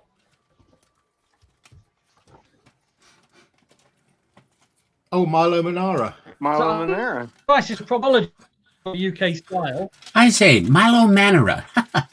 What do you like on your spaghetti, Steve? Milo Manara, a little Milo Manara. I like a little bit of Milo Manara. Perhaps just a bit of his pinky finger. Delightful. All right. Okay. I'm going to With start. some Here, chips. Mark, With a here's little bit something of that chips. made me With laugh, some and I very follow you. tasty haddock. Gentleman's Relish by Ronnie Barker. I think I've got that somewhere. Okay, Alan. Is that the sort of Now this is Seaside just postcard? hilarious because it's very Yeah, Seaside postcards. Yeah. Yeah. Yeah, he used to collect Seaside postcard stuff. Yeah. Who? very sordid. Who? Ronnie Barker. You don't know who? Oh. Freddie Marker. Ronnie Barker. Roddy Barker and his crayon friends. Warby He's Ronnie Parker, Barker. He the was glasses one half magnet. of the two Ronnies. The Told the funniest sketch ever. I sent you that one with the guy that was getting the answers all wrong, but he was right every time he Yeah, said it. It was that's so right. funny. That's the two Ronnies. That's yeah, hilarious. Is that I'm Bolland? going to have to send you the It's an issue of Revolver. isn't it? hardware. Looks like Bolland, doesn't it? Steve, do you you're have a terrific genius. number That 5? is absolutely Bolland, and there's the signature. Oh, that's awesome. That is Revolver. That's early Bolland.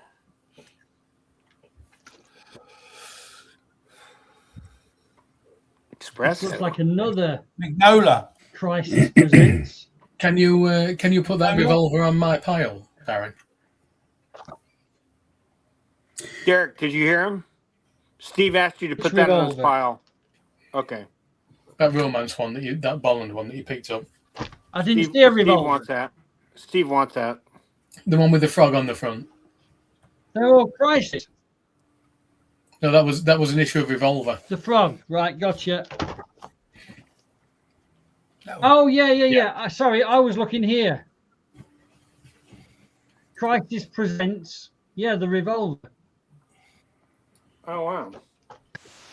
Those are the things that the British don't have.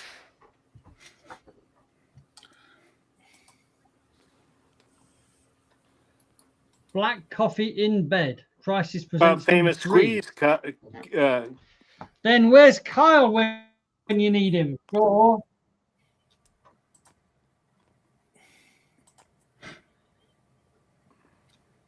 what's this, boys? Deadline. Deadline. No, but it's what's That it is called? you It's are Grant. you passed the Isn't that reading Grant? test. Isn't that by Grant? This is the second appearance of Tank Girl, I think, because the That's right, first was yeah. in Deadline who? number Who? 1. Who? Who? Tank Girl. Oh, Tank Girl. Tank Girl. Okay. Now we understand you. That reminds me of Daniel Clowes. Not sure what but issue done that by- one Oh, is. Delight. Oh, it's issue 28. Bootsy Collins on the cover. That's Bootsy. Well, Then have you just got- a random. if you've got the first Tank Girl deadline, that's worth a few hundred. Oh, that's nice. Yeah, I know. I haven't got it. I've checked. Oh, Jerry Bingham. Look at the tape. Look how old and grotty the tape is. That's propeller tape. Bill, what's special about that issue? Right now. Jerry Bingham art? I don't know. No, it's the first appearance of Damien. Oh, Damien. Yes, yeah. Oh, He is was that born Son in of the that- Demon? He was I born didn't- in that okay. issue. Oh, is that a British it really? version? Right. Because it was a hardback. Now that- It's a hardcover here, right, Steve? Do you remember that one? I do. Yeah. I do. Both. I think they did both, Bill. No, I don't think so. Over here, it was just a hardback. I No, you believe. did because I've got the hardback. No. In the States, it was just Yeah. a hardback. Horror Oh, I special. see. Oh, fair enough. Yeah.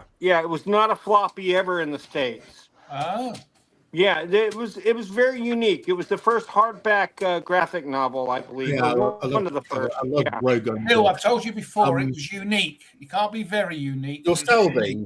There'll be buyers for It's these. very, but you very won't get unique. amount of money for them. Why is it very I'll unique? have all the Unique revolvers word if on nobody its else own. wants them, Darren. I absolutely love that Hendrix cover. That reminds me of EC art. That's very Darren, I strange. don't know if you heard that. Steve just said he'd take all the revolvers. And I she keep do it. wondering about myself because I don't remember ordering any of them. Oh, that's We're all bad. in the post. Oh, that's great. It looks like a Right. all UFO is revolvers a on sombrero. contingency stack. It's the rare UFO sombrero cover. That's a fairly old W.H. Smith bag, I think, isn't it? Okay, I love so that. I love that. you're on artwork. you're on the wrong channel. We're not on the old carrier bag channel. Yes, we are. How much is that carrier bag worth? All right, $25. About Terminator. more than the comics. Is that a, Probably. is that a reprint? Is that a Amen. Now, this is the Marvel UK, I guess. That's not Marvel. Trident Comics Dark Horse. Limited. Of course, it's It was not Marvel. originally Dark Horse. No, it's not Marvel. It was Dark Horse, wasn't it, Dark Horse. Steve? That's what I just said. Yeah. Oh, I'm sorry. Who said that? Yeah, but Terry? this is issued by Trident. I can't hear. It's not that I'm not listening. Okay. Yeah.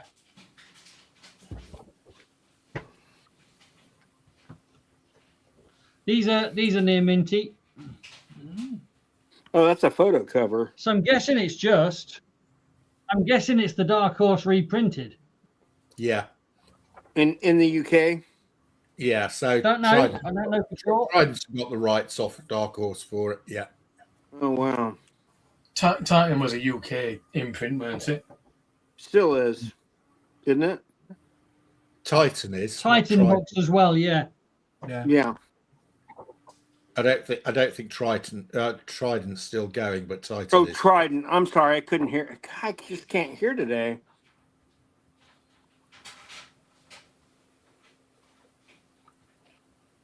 And I think that the entire book is Terminator, which I was expecting maybe an anthology, but it's not. It's 100% Terminator. That feels as if it's got something inside it. Original cover. I don't Oh, remember it's that got cover something. appearing on the Dark Horse comic. On a Dark Horse comic. Oh, and we got a poster. A poster. It's a poster. So I do want to say this on the Terminator front. It blew my mind when I realized, you know, that Torres, the badass woman Marine in the second Alien in Aliens, she's Yeah. also she plays the stepmother that gets the steel sword to the head by the Terminator in Terminator 2. Same actress. I didn't Who know would that have till thought last it? week. Huh? Lost. I've got that in the attic somewhere as well. Wow. That's awesome.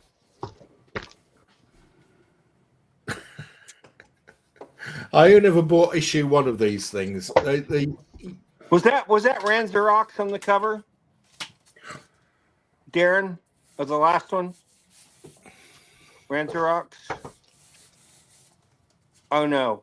Similar though. It's weird. No one knows what I'm talking about. I don't know what it's that okay. word I don't means. know what you're talking about, Bill. It's probably something strange. No, Ranzerox was by an Italian artist, if I'm not mistaken, from the early 80s. The heavy metal story, is that? Yeah. Feeding heavy metal, didn't he? Yeah. Yeah, I've got some. It's just, Yeah, just the those way are great. you said it. Oh, there that's we go. great. Concrete. Stone Free. The Hendrix song, but applying to concrete, I guess. There's something post-like in the middle, still stapled in. Oh, it's pretty cool art. Look, Yeah, Great it is art. cool. Yeah. I can't take it out because it's stapled in, but that's the concrete. You see, there's the concrete poster there.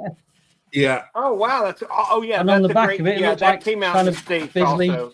I don't know. That was a back cover to one of the concrete issues.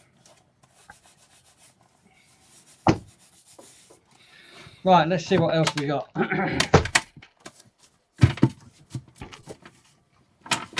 Oh, I would want a warrior. There's your dead skin. Yeah, there's our dead skin. Warrior number 9.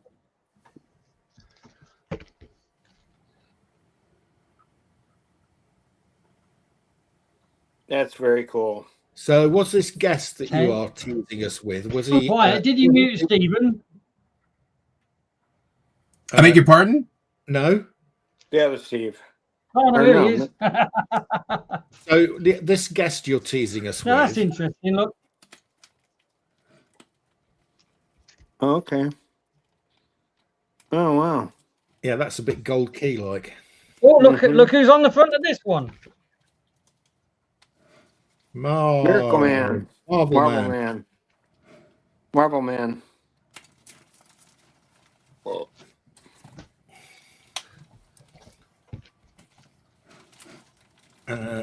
Yeah. Oh, that's a good one.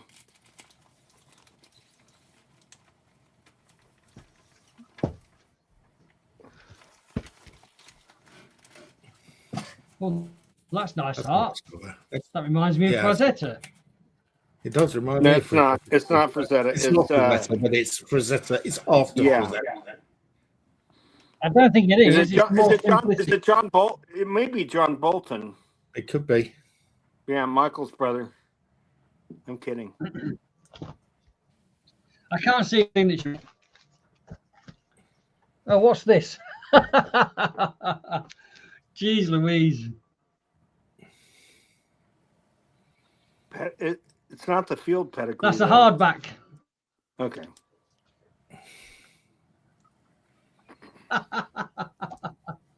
That's hilarious. It's quite modern. Has it got the first Harley Quinn in there? What? What? Is it? I don't think. Is it? I have no idea. I don't know why. What makes you say that? Well, because the Batman Adventures, of course, had Batman Adventures 12, which is the first Harley Quinn. If that's an annual, there'll be reprints. So it might reprint the first Harley Quinn. I'm guessing you're right, Mark. Well, there is a Batman strip.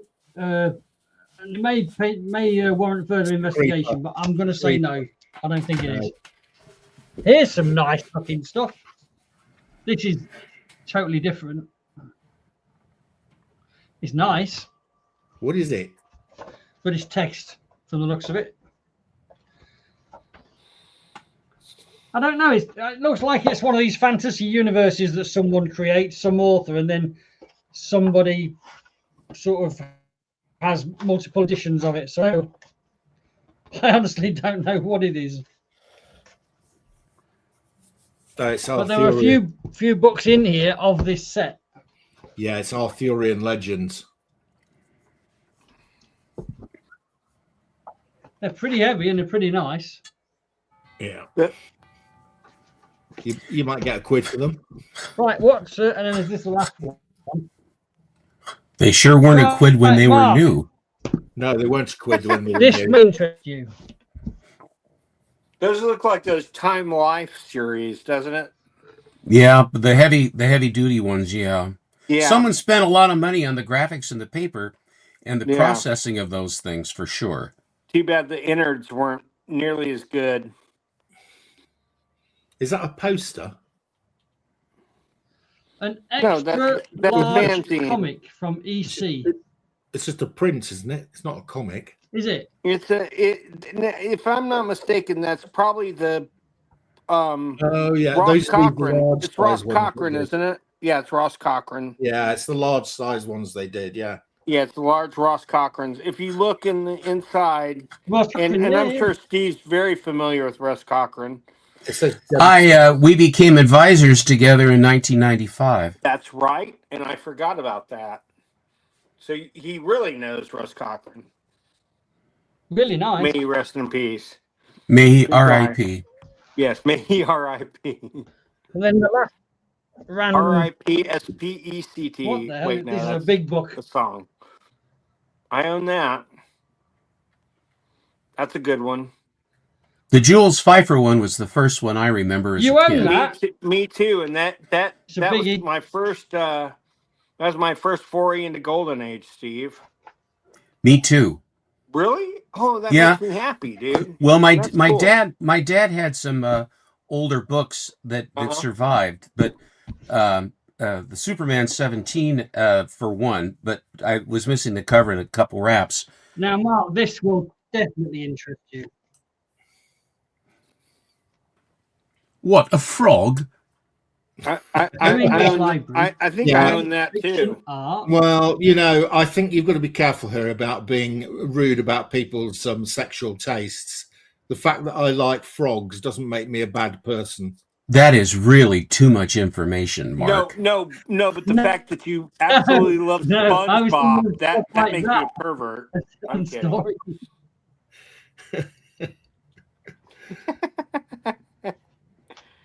Now that's Look at all- great. it goes without Like a saying. reference copy. It goes without saying. I've got the frog cover. No, it goes without saying. I thought the British didn't get along with the French, and here you are. You're all about the frogs. He- That's very interesting. He covets the frog cover. Let's be We're honest. talking about the slimy amphibians, not Yes, the French. We're French. talking- That's we're exactly talking what I'm about talking the- about. No. The We're frogs. Oh, we're that's so talking about wrong, the- Steve. We're talking about the slimy amphibians, not the retreat monkeys. Box is empty. Oh, brother. I'm now reboxing.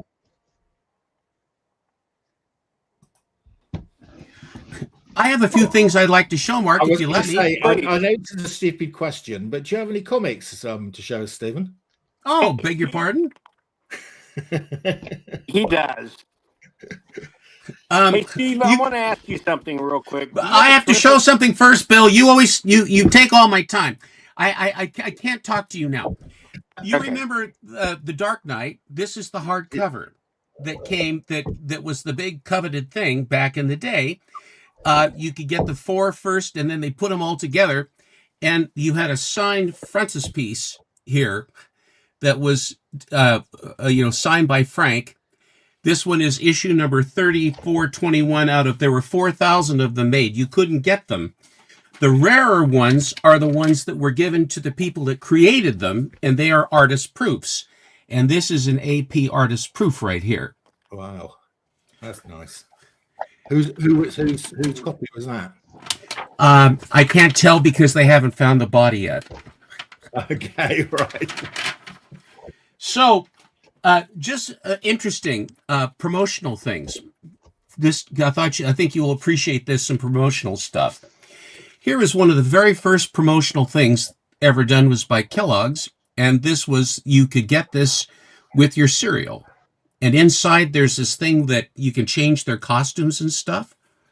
What? Hang on. When you said you could get it with your cereal, it wasn't inside with the. No. They would Barely. have it, and then they made you send away. I'll show you what it does. Right. Well, here, I've got one that's open. I'll show you. They came in various years. This is a slightly later version. No, it's so that they can jump properly to find a mate. I have to explain it to all you guys. So you see, what you could do is you could change the pictures Oh yeah, of what they were wearing, and this is from this one here is from 1909. Wow. That other one was from 1907. They're not terribly expensive, but they're beautifully made, and the fact that they hold up so beautifully even now. I was going to say. Do any of you have Mad Money? No. Well, this is what Marvel used to provide you when you were really a hotshot collector, and you were connected. You could get Marvel Mad Money. And what did you spend it on? Marvel Comics. You buy this so that you can buy Marvel Comics.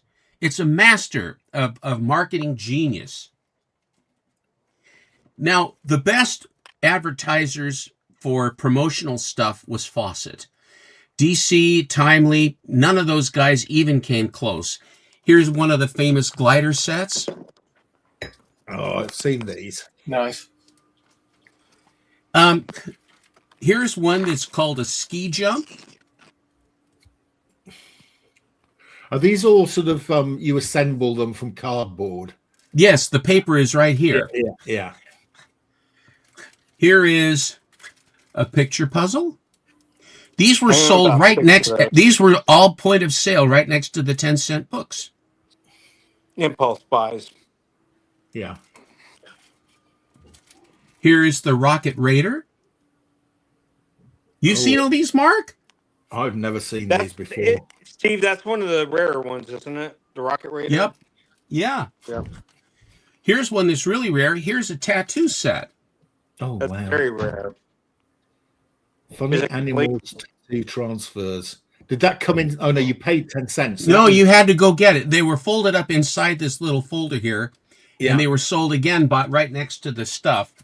This is one of my favorite ones. This is the Captain Marvel Buzz Bomb, which is the V1 Doodlebug. It's wonderful. Look, it has all the parts, too. Yeah, and yes, so you can construct that from what's in there, can you? Beg your pardon? Can you construct that from what's there? Yes, you can build your own V1 and then launch it at England. And when it'll make a noise, but when the noise stops, run for cover because that means it's coming down. Well, you could send a couple of copies of that to your friend Trump, and he'll point them at Greenland. Now, why would we blow up what we own? We'll just blow up the EU because they're not doing anything. Okay, here's the magic eyes. The magic eyes. That's really great. By the way, I own that too. What is it? Just a pair of stick-on eyes that you put on your eyes? No, I can't tell you because it's secret. You have to pay 10 cents to find out, Mark. I'm very sorry. I mean, it's out of my budget. It's secret. This is really rare. I've only seen these once. Here are actual felt patches to the Captain Marvel Club and the Captain Marvel Junior Club. Very rare. The Captain Marvel Junior is much more rare than the Captain Marvel. Yeah. There was a time when Kellogg's Pep cereal sold with their cereal, you got a little button that you could get. And if you were lucky, and then your mom will let you, you could send away for a red and white beanie that you'd put on your head. And this was the beanie that you could send away for. And here is the beanie with all of the buttons on. That's amazing. That is almost as bad as your Justice League America. Don't you understand Americana? You copy us all the time as it is. Don't you get it? Yeah, he said Justice League and he meant Legion, but yeah. Yeah, okay. No, that's okay. That's amazing, Steve. If you knew how tough these were to get, Mark, if you had any idea how hard these things are to get. He wouldn't be like that, right? No, the kids that could get enough of these buttons, it's really quite an amazing thing. And on what occasion would you wear such a headgear? They'd wear it to school back in the day, in the late 40s and 50s. That was done that way. Here is the second Margaret Brundage cover. Oh, now we're talking. Beautiful. That's better than that. That is better than that. Boy, you are hard to please. I like the hat too, Steve. I have to agree with them now. No one likes the hat. That's okay. I like the understand. hat. I like that. I'm the only other It's- American here. I like It's that. not a flat cap, Steve, so it's not going to impress us. Oh, you've You not. just guys are so jaded with your British books and stuff. You just don't get the American stuff that you copied. You have to get along with the program, my friend. Stephen, you're going to show us the being big one, hard aren't today. you? You're going to show us that weird Tales with that. Another one. Have you got that one? You know the one I'm talking about, don't you? I do, but I'm not going to show it because you were too mean to me. Oh, okay. I really like. Too late. It's too late. Maybe next time. And I take up all his time, so we got to be better next time. Thank you. You're welcome. These are fantastic. Look at that one. All these Margaret Brundage covers. Isn't that wonderful? Who's the Davis. artist? Margaret Brundage, did you say? Brundage. She Betty was Davis she on the went up cover. against like Virgil Finlay and other guys, Oh, she was great. and the editor liked her art better, and there was a competition to see who would win to get to have the cover. And when she started in, she did very, very well. All of these are Margaret Brundage covers. I look for the ones that are signed, but Who did the Batwoman cover, Steve? Brundage. Okay, that's what I thought. Yeah. That's the one I was talking about. I'm sure you have that, don't you? I He's do. not going to show it out of spite. See, look at Mark that. says if I don't show it, I don't really have it. Is that right, Mark? Absolutely. I don't believe Thank you. you. That's Thank you. true. I'm glad you're going with me on that. I I'm agree. sure Alan's got it, but I don't think you have. No, he doesn't. Oh, he doesn't have it. No, he doesn't. But actually, now he does. Why? Why? Because, and I'm probably tipping his hand, but yes, he just managed to secure a copy of it. Has he? Oh, that's awesome. Okay. I love that cover so much. This is very good. It is. I do buy pulps here in the UK, but I never see Weird Tales. To my eye, there are a lot of really good ones. Yeah. But I've focused on Weird Tales because it's always the Brundage covers just move me right from the jump. Yeah. Yeah. Look at that. Lord of the Vampire. Love that. Loot of the Vampire. Yes, very nice. You can see Black Canaan by Robert Howard is on the inside of this one too. Oh my God. Robert Block was there as well. This one was done by a guy named, I think his last name I think was St. John. And he was a very gifted artist, very well known and renowned. And he had acolytes that he taught art. And this is his art. Whoa. Holy moly. Now, can you tell me who one of his disciples was who learned at his foot? Right. So we are probably talking here. Are we in the mid 1930s? Frazetta is correct. Yeah. He was this guy was a mentor to Frank Frazetta, and can you see where Frazetta got a lot of his ideas? Yeah, Oh, yeah, and definitely. his shading and his coloring. Absolutely. This is a history lesson today, boys. Except for the hat. Except for the hat. Yeah, No, that was a history lesson to me. I love it. That's beautiful. Who was Who is that? Is that Margaret? Yeah. Yeah. Unless I tell you differently, it's all Margaret Brundage. Dumbass. Me, not you. Don't make me say it again. That's gorgeous. Oh my gosh. The Devil Oh in the my Mirror and the Little Cherubs. Oh my Now, God. Mark, are you an elocutionist? Of course. Good. Tell me what is a palimpsest? A polemicist. A palimpsest. Where does it say that? Satan's palimpsest. Oh, right. Oh no. So right. I think it's a palm Wrong.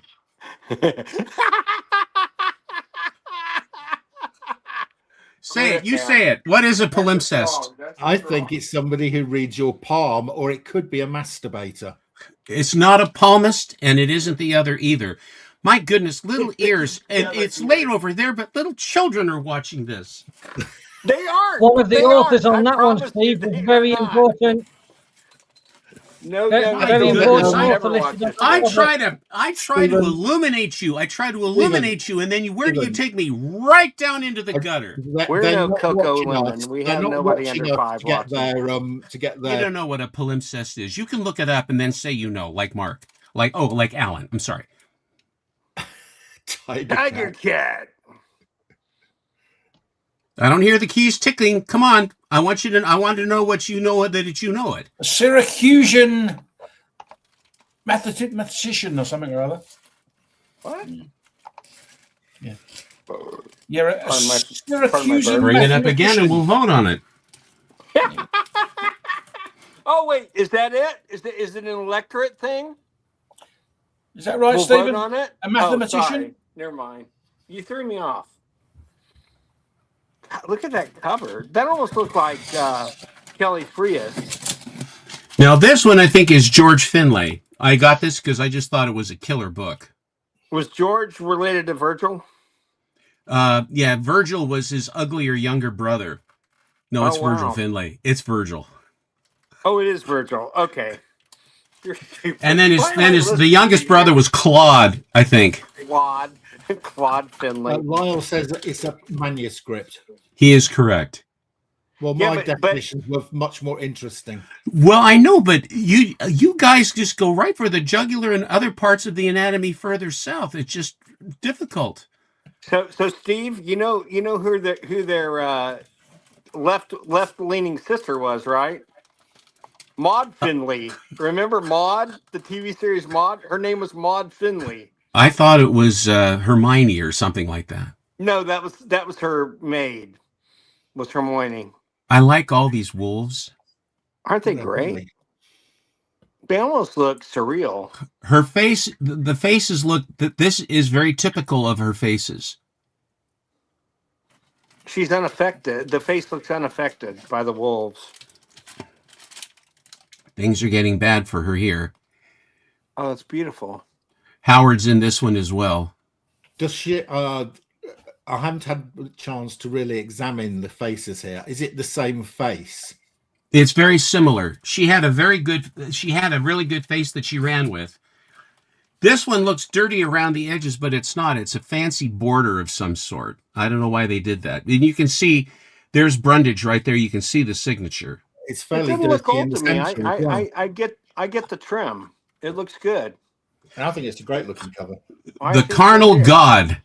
A compelling, Carnal weird God. story about the golden image that was instinct with evil life. He knows that by heart. That's No, a I little just read it. frightening. I just read it. Okay. I thought you'd memorized all these. That was frightening to me. This one's from July of 1942 to give you Wow, some look at reference this here. one, man. Look at Oh, the that's cover. awesome, Steve. So I know you said that, or Lyle said it's a manuscript, but it was actually named after the person, Archimedes. This is not this is not a Brundage cover. There's a book called Witchcraft, a green cover of Witchcraft, which is I think number 5, which is such a famous cover.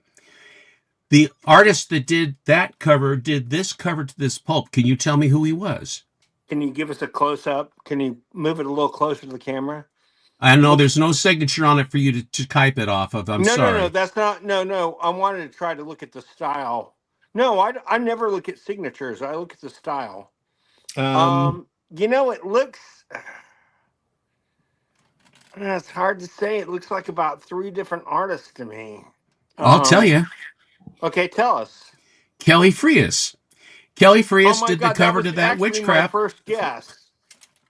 Oh, but I come didn't on, guess. Alan. Am I Alan? Is that an Alan? I'll tell you, that's what Alan does. I said the answer is, oh yes, I knew that. I said, no, when did you determine you knew that? Yes, right after I told you. No, it was the prancing of the character. No. It really did. Look, I'm friends with Frias's widow. She's a really nice person. I do know. You're a lot hanging about out Frias. with his widow?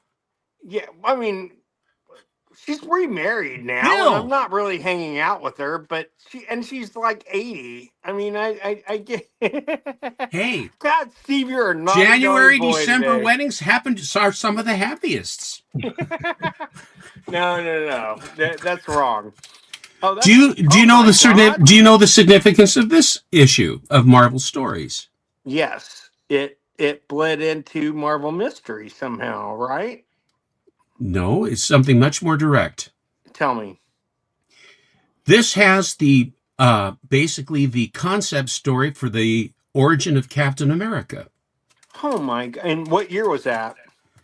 This came out a few months before Oh Captain wow! America #1 did. Who wrote it? And this is from November of 1940. There are two things about this particular issue that is extremely important. On one of the primary things that they talk about when you look it up is that in the back, and I'd have to be careful because these things are as fragile as China, Yes, probably as more so. as fragile China. It has one of the very first advertisements. Now, this is the part I wanted to show you first. It's the story, The Cycle, and that's Simon and Kirby, and there's the Doctor who has injected Wow. the Thor-F to turn him into the super soldier. Wow. Cosmic rays. That is good. That's amazing. And the other thing is, prior to Marvel #1, or just as, here is one of the earliest images of the Human Torch in an advertisement. What? And it's black and white. That's amazing. That is so cool. I can't even tell you.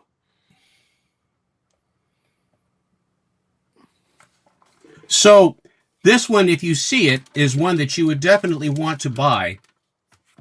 And the main thing that they talk about is they'll talk about the advertisement for the Human Torch, but the connection to Captain America #1 and Captain America as a cover, with Simon and Kirby providing the art.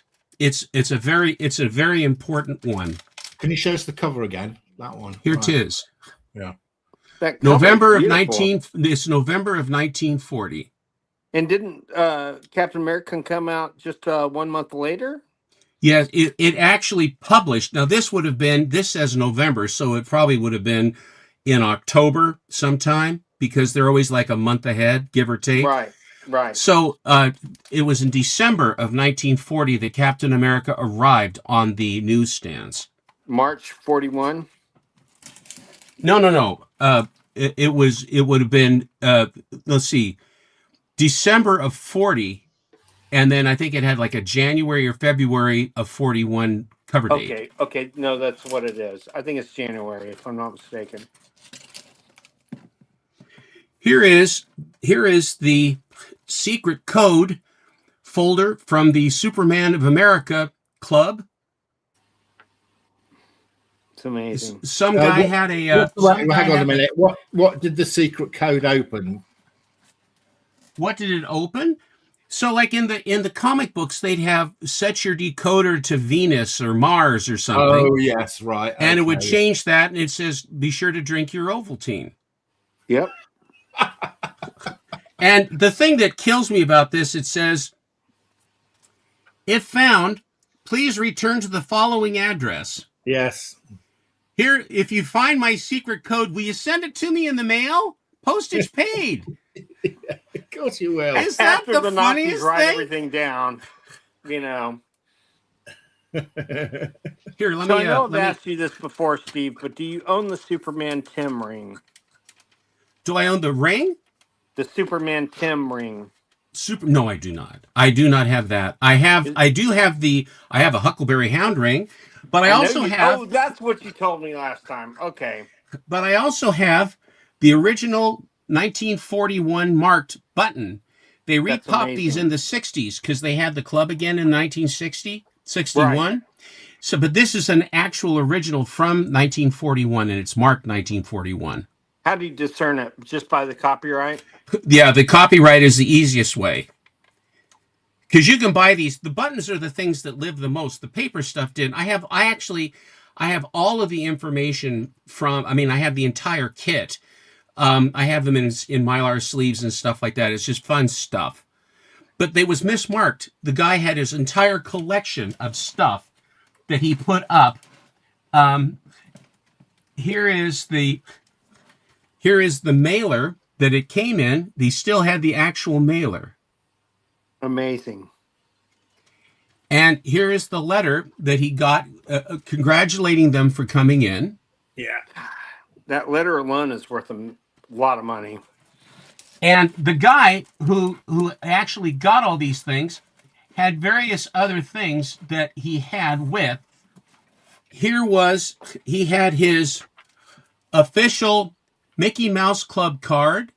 He was a Duncan Yo-Yo skill master in 1953. He was a bronze Cheerio Award, and he was a member of the Sky Raiders Club and the Junior Sky Raiders. All of this entire set with this Superman set, he put it under some odd listing. I don't know how it came up, but it was like for the entire all of this stuff was $100. That's amazing. Which I jumped on it because some other time I'll pull up the other ones are larger. The big diploma that they got is much bigger. Wow. I don't have that. I also have for Captain Marvel, I have the secret Captain Marvel Super Whistle from 1946. Oh wow. And it still has its one of those. It still has its prophylactic in the actual original rubber balloon. You blow the thing up and you let it go, and then the tune comes out of the flute end. Isn't that weird? Wild? Yeah, it's a fart machine. That's what you call a flute toot. Fart machine. Mark. Too much bubble and squeak for you. You try it, Steve, and then let's see. No, I won't. I appreciate that you enjoy those things. Anyway, I don't want to take any more of anybody's time, but I wanted to show this stuff to you just for fun, a little different. Steve, do you have a terrific number 5? Excellent. Do I have a terrific 5? Yes, I do. You do? I My do. buddy just bought the highest one on the census. Oh, that's a spendy book. Mine's a 4.0. That's awesome. I want to show. Can you make me big real quick? I want to show something to Steve. It's nothing to do with prophylactics, is it? No, not as far as you know. So, Steve, do you have both of these? Those are the shadow rings from Blue Coal.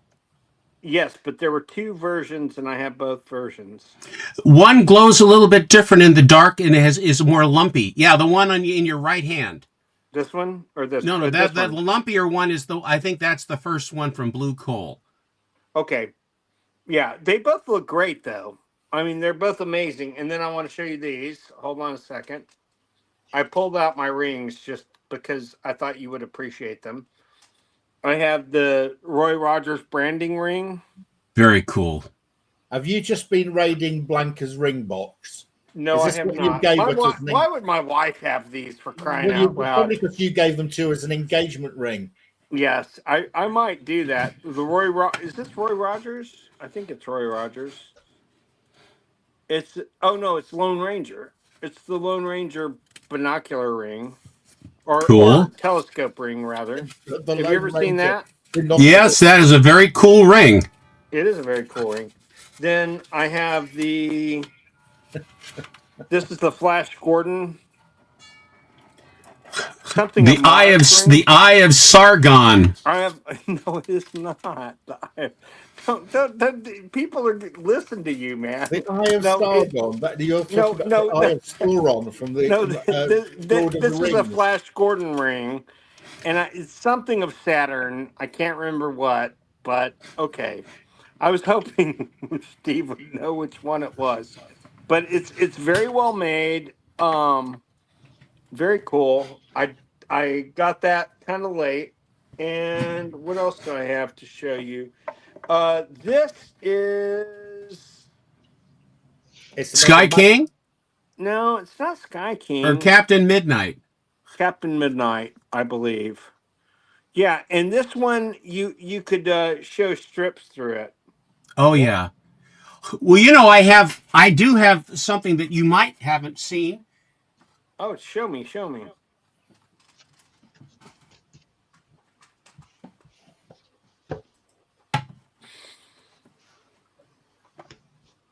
You have it? Oh my God.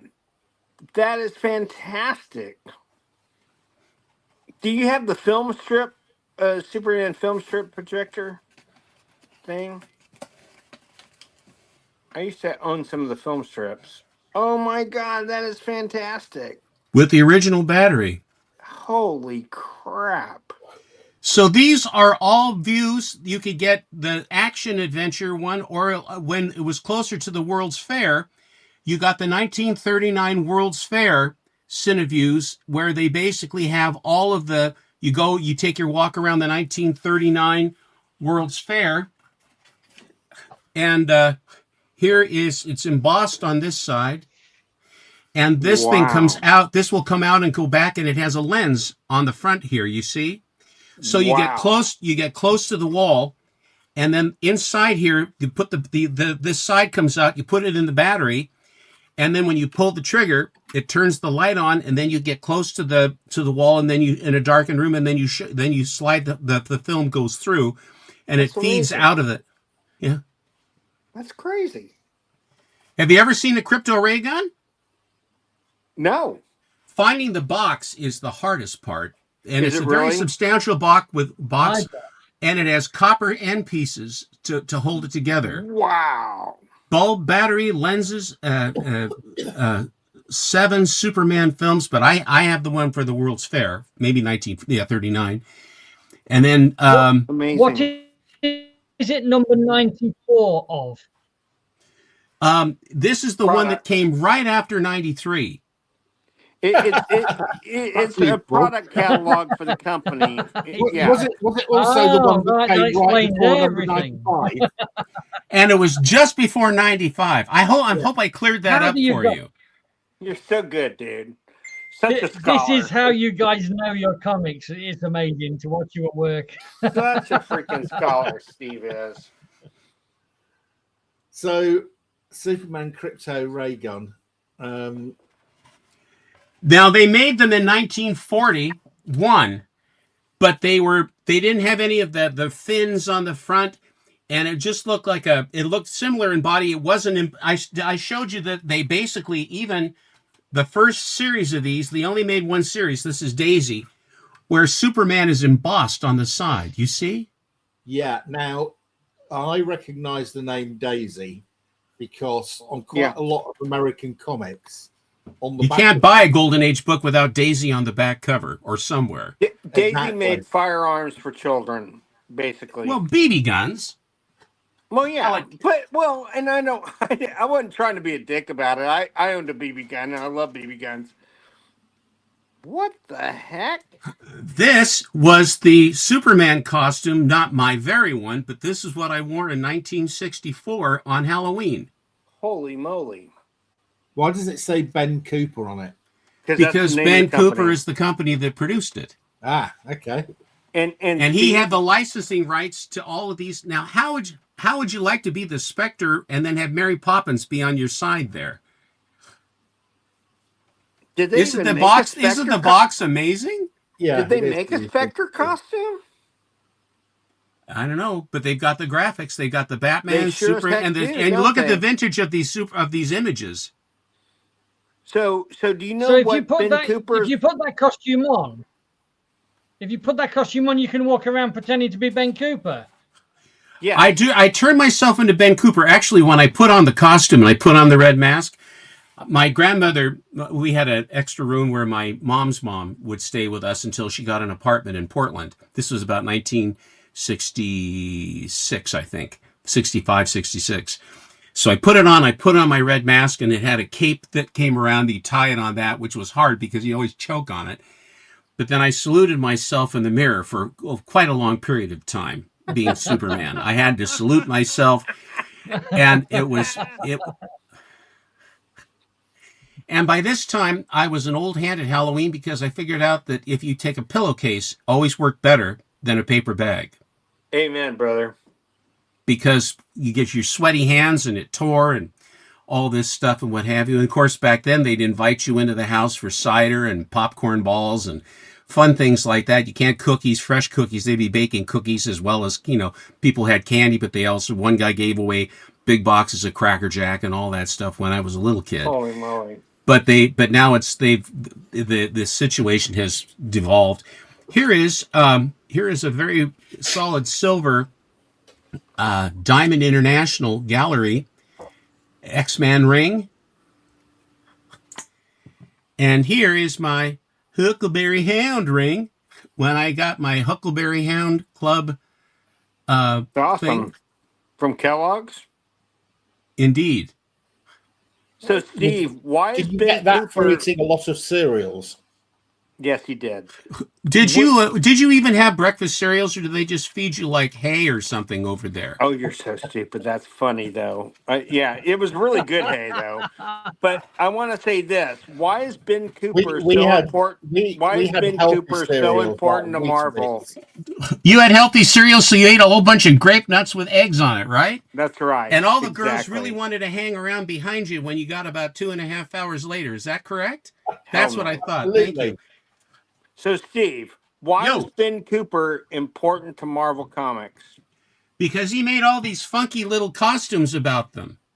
Okay, but he actually, the first licensed product from Marvel was a Spider-Man costume in 1963 because Ben Cooper came to Marvel and said, we already have a Spider-Man costume. Are you ripping us off?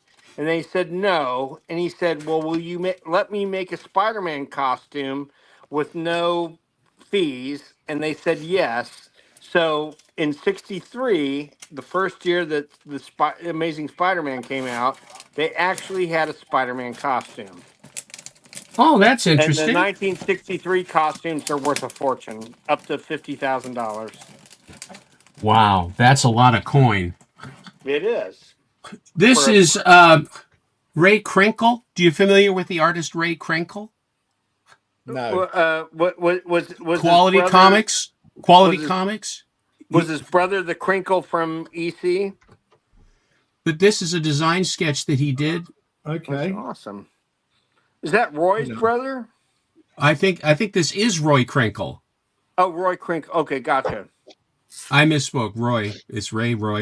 But anyway, this was just most of these guys came in pairs. You know that. Well, I know that they all tend to flock together.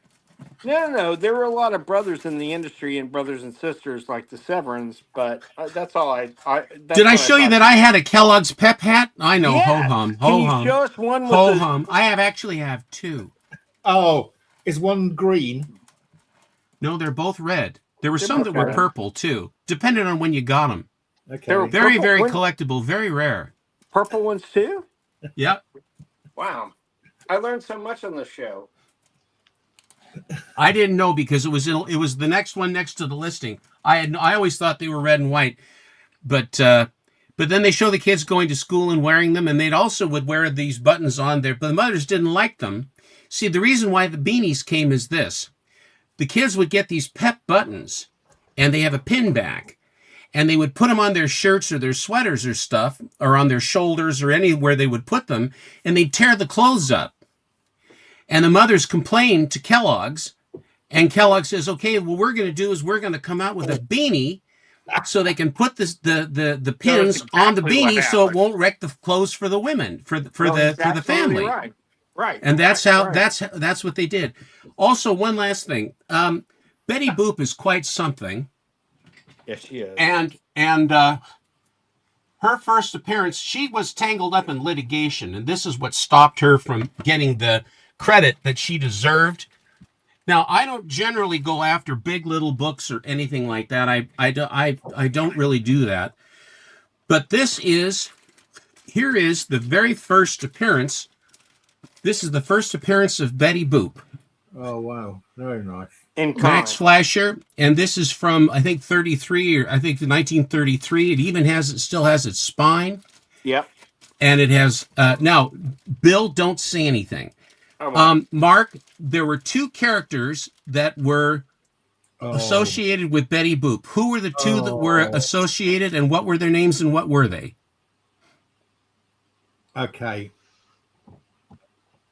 I like Betty Boop. I have watched some of the animated movies, and there are two little creatures who follow her around. I can't remember their names. They look like, I don't know, they're not really mice, are they? They're not Mickey Mouse type things. They're sort of strange. No, don't know, Stephen. You're gonna have to tell me. I know. Okay, I'll give Bill for just a minute here. Okay. There were two characters, and one was her pet, basically, but still, they're anthropomorphic. Yeah. That was one of them. Who is this, Bill? It's Bimbo, and Bimbo was both her pet and her boyfriend, was he not? No. Who was the second character? Well, you're not talking about Coco the Clown, right? Thank you. You're welcome. Coco the Clown was the boyfriend. Bimbo was her toy dog, was her friend, her ally. But they got after them because they said that Coco was too friendly with Betty. This is her very first appearance. Okay, I don't want to correct you, but I am going to correct you. In print. Okay, so Betty was originally a dog. I know. Okay, and Bimbo was her boyfriend when she was a dog. And then he became her pet when she became human. This is her second. That's true. This is her second appearance.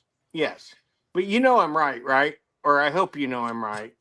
I don't know. I don't know because if it isn't in here, where did it appear that that's what it was? What did she appear in as an anthropomorphic? Was this when she was a cartoon, or was it in print? Cartoon only. She was never a dog in print. She was a cartoon in two I said cartoons. Her first appearance in print. I know she was in animation before this. She morphed into what kind of a dog was she, Bill? She was a pooch. I don't know. A pooch? What's that? What breed is a pooch? Nothing. I don't know. She was a French poodle. Was she really? Yeah. I didn't she know was that. A French poodle, and the earrings were, the earrings were basically what her ears were, and then they just turned them into earrings, and that's how they did it. And she got in trouble because she had garters, and she had a flapper dress. Okay. So hang on a minute. I'm trying to imagine this. But Bimbo went from boyfriend to dog. Okay, boyfriend so to pet. I'm sat in a meeting, or somebody says, "I know. Let's turn this poodle into a sexy woman." Is that what happened? They turned dogs and animals into people. Anthropomorphic Popeye cartoons have nothing but animals jumping around in the crowd scenes. Have you noticed that? Yeah. Here is a beautiful Felix the cat. Oh, that's gorgeous. Oh, it's lovely. I like that. It's nice, isn't it? And who did Felix the cat, Bill? Sullivan and then Oriolo. What about Otto Mesmer? Well, Otto Mesmer originally. And, right? Wasn't it Mesmer originally? Yeah. Oh, you own one of those? And it's marked Fleischer Studio right on her back side. Wow. If you can make it out. This came from Japan pre-World War II. The Japanese loved Betty Boop. They absolutely did. And she had various ones where Fleischer. They have various ones that they would have of her either playing a drum or blowing a bugle or having a little hat. But this was the one that I could find that was in an estate. And that's where I got those two Big Little books. They didn't know what they were. They didn't know what they had. And I got the Felix as well. Is that plastic or bisque? This is bisque. Okay. It looked bisque. I just couldn't tell from... That's beautiful. So Bill, that's what I have. So, Stephen, if I took that little Betty Boop thing, to my next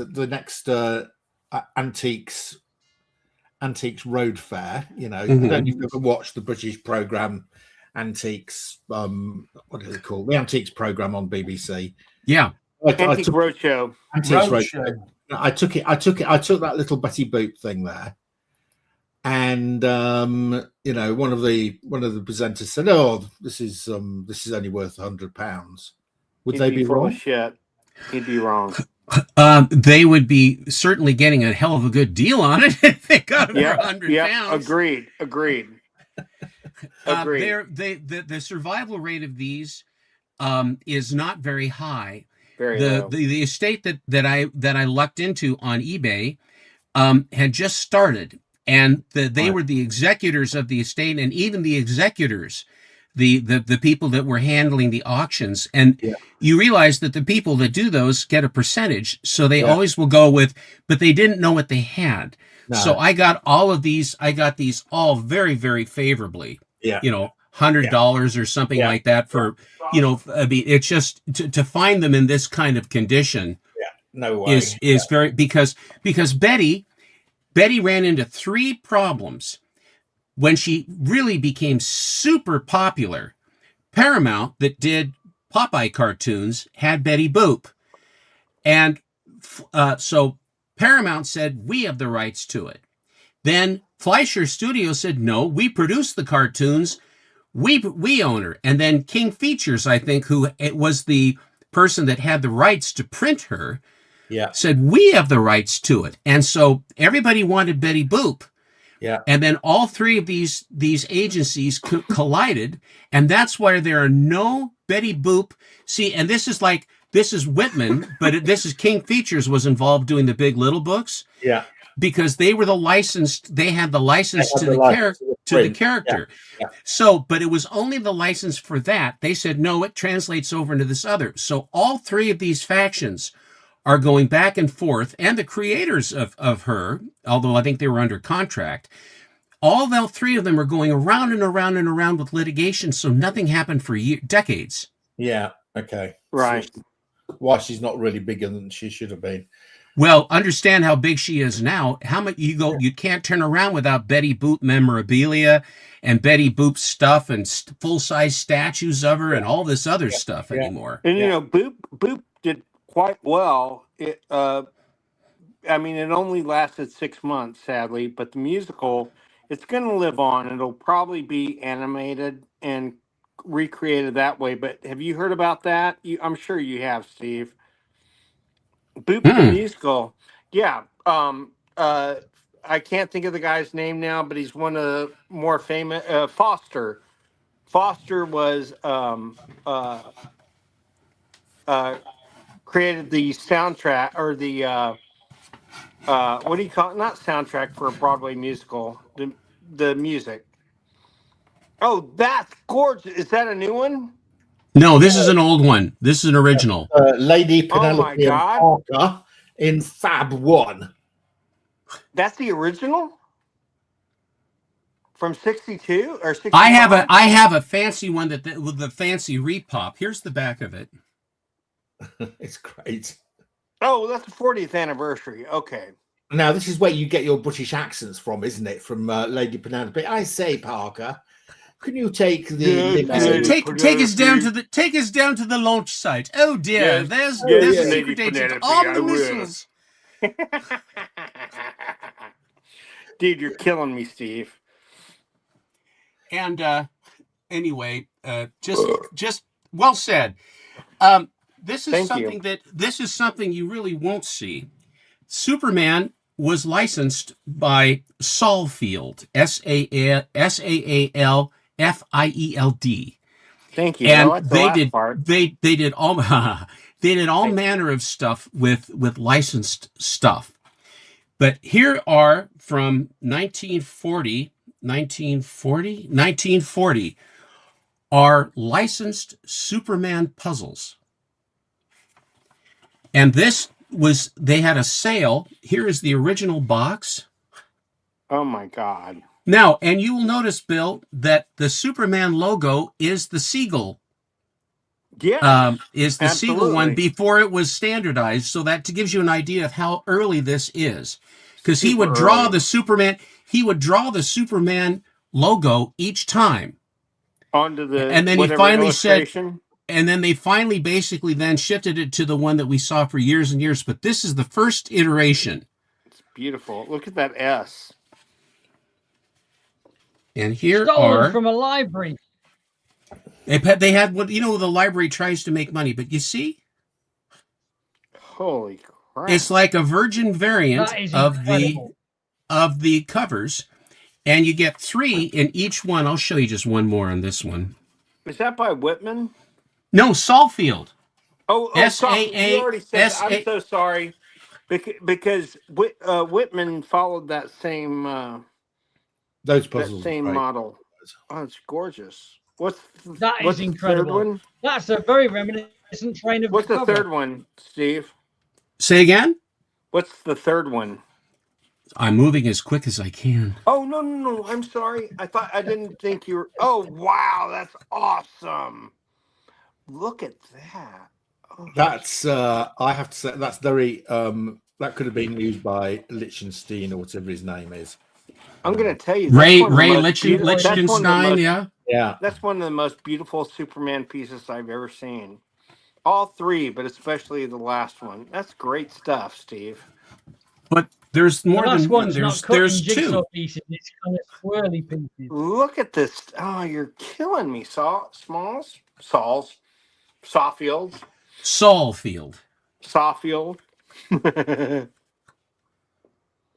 I have a lot of Sawfield stuff. I know how to pronounce. I think I know how to pronounce it.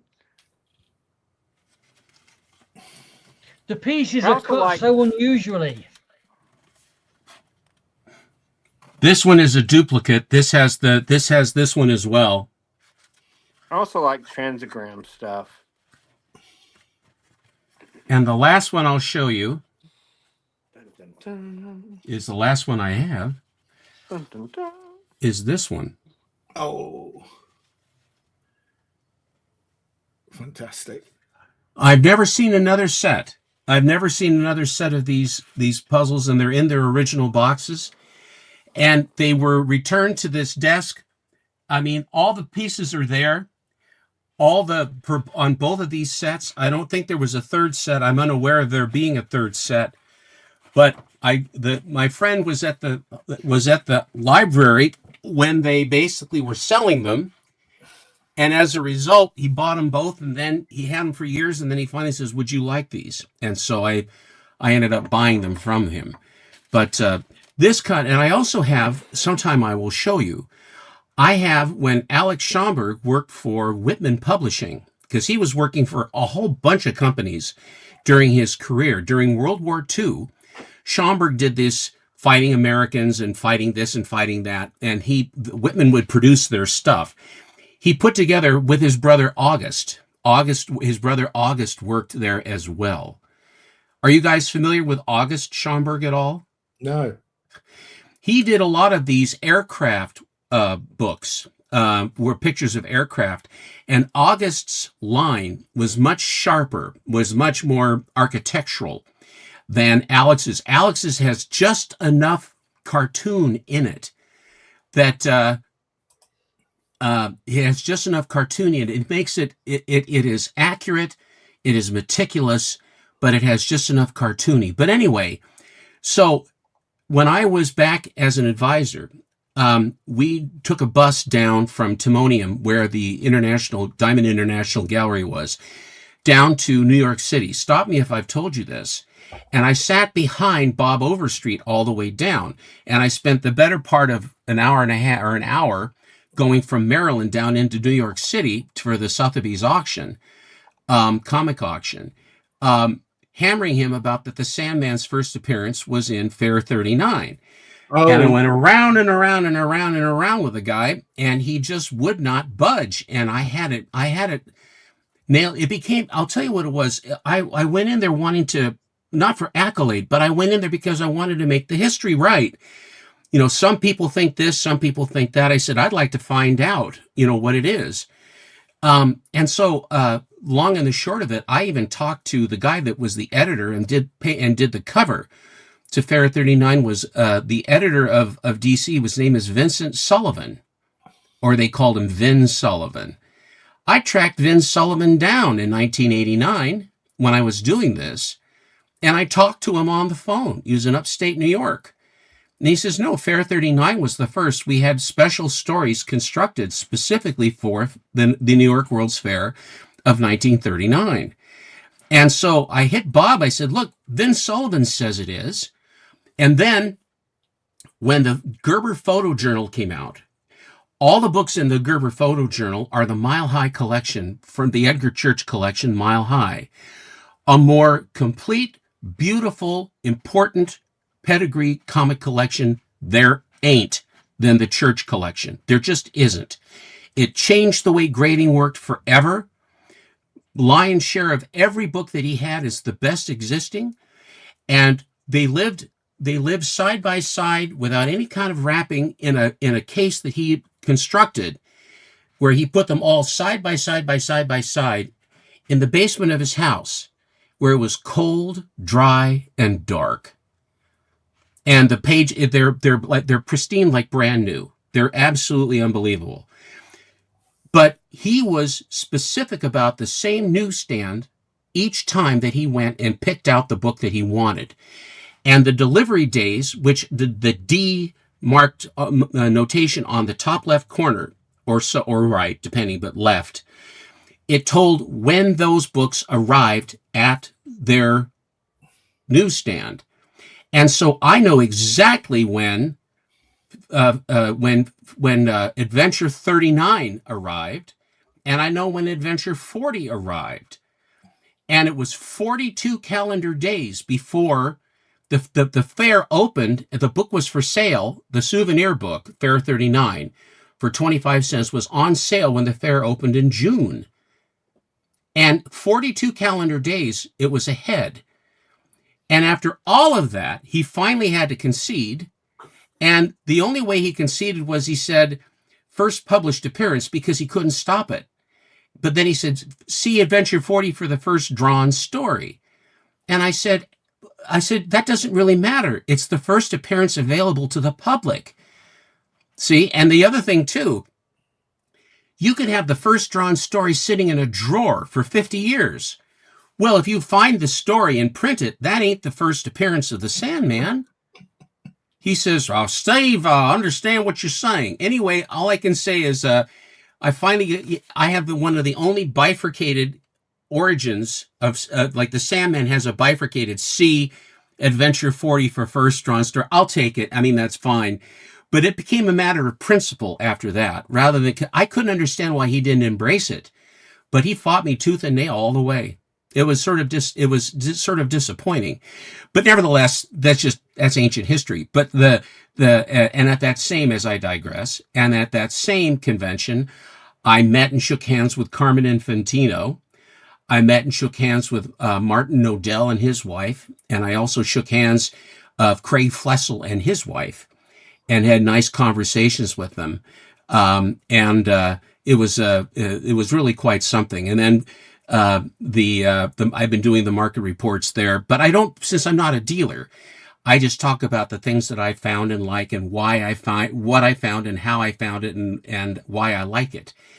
And when I started to do that, then that's when Gary Carter, who was the editor, Steve Jeppy wanted to put out a magazine for comics to increase the interest in it, because Don and Maggie's newspaper that they had, which everybody followed that. And then if you got into the letters column of Don and Maggie Thompson's newspaper, and it had all these ads in the back to buy books, and whoever got the newspaper first would be first on the phone to try to buy books, because that's all the only way you could do it back then.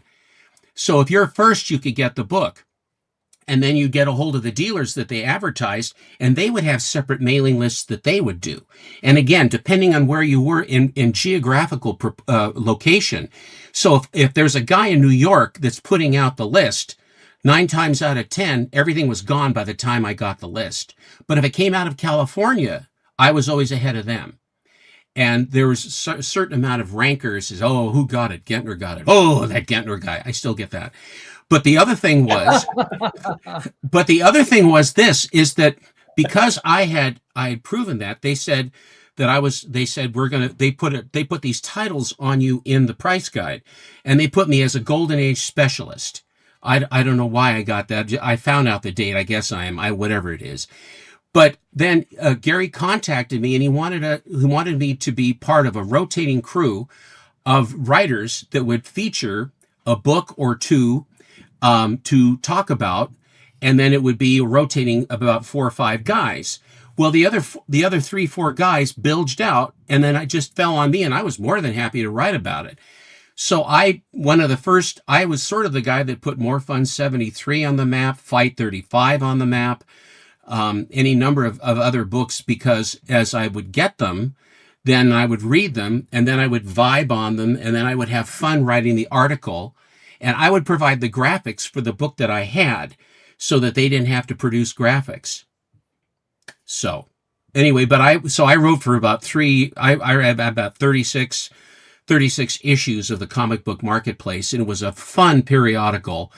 It really was. And I had fun writing. The way I write the way I wrote in the CBM is pretty much the same way I write in my posts on Instagram, where I try to be informative and fun and illuminating. I don't want it dry and just clinical. I write more like a feature. And so that's kind of how that whole thing went down. And when I would write about something in the marketplace, I remember I was trying to buy that Jack Cole cover where it says the rat, where is the machine gunned across his chest. I can't remember, the True Crime 3 or something like that. And I was trying to buy that from Steve Fischler, who also became an advisor at the same time I did back in Timonium. And he says, the price on the book is $350, and for you it'll be $475. I said, why is it $475 for me? He says, because you're going to write an article about that book, and it'll go up to $500, and I want to have the extra. And I said, I don't know if I'm going to necessarily write it. I just thought it was a cool book. That's the price. Well, I didn't buy it. I mean, I wouldn't buy it for that, but I think they had a higher estimation of what I was doing. Actually had John Snyder, who was Jeppy's #1, his right-hand man, when I said that the market was starting to flatten, and it did start to flatten about 91 or 2. It started to flatten. I said that they've sort of, I didn't even say flatten. I said they had plateaued, because it was just it was going up like mad. And it finally hit a plateau. I says, well, they seem to have plateaued. Lee called me on the phone. He says, why the hell did you say that in your report? I said, well, what do you mean? He says, because people listen to you, and now it's going to flatten the market. I said, I don't have that kind of power. You are an influencer, Mr. Gentner. Now, holy crow. I said, come on. I said, come on, buddy. Don't. Right. He says, well, I would appreciate it if you wouldn't. So. Right. Now, Stephen, I have a sensitive question. Do not underestimate the power of the force. Exactly. I have a sensitive question for you, which you can answer or not answer. Sensitive? Yeah. Well, so, look, none of us are immortal, right? Not even you, right? No, I know. So, you have got you've got a phenomenal collection of items there, right? So what are your plans for when you are no longer with us? You must Bonfire. Bonfire. Bonfire. Are they going to be buried with no one else will have my books. They will burn in my backyard. We're going to have the biggest barbecue. We'll have hot dogs and drinks for the kids. Right. So that will really send the market rocketing, because everything will get a lot rarer. I have been approached. What about the Portland Comic Museum? I love it when they call me. You know, if you go, I think is it Wisconsin? I think it does, or Michigan. Wisconsin has a school of comic books.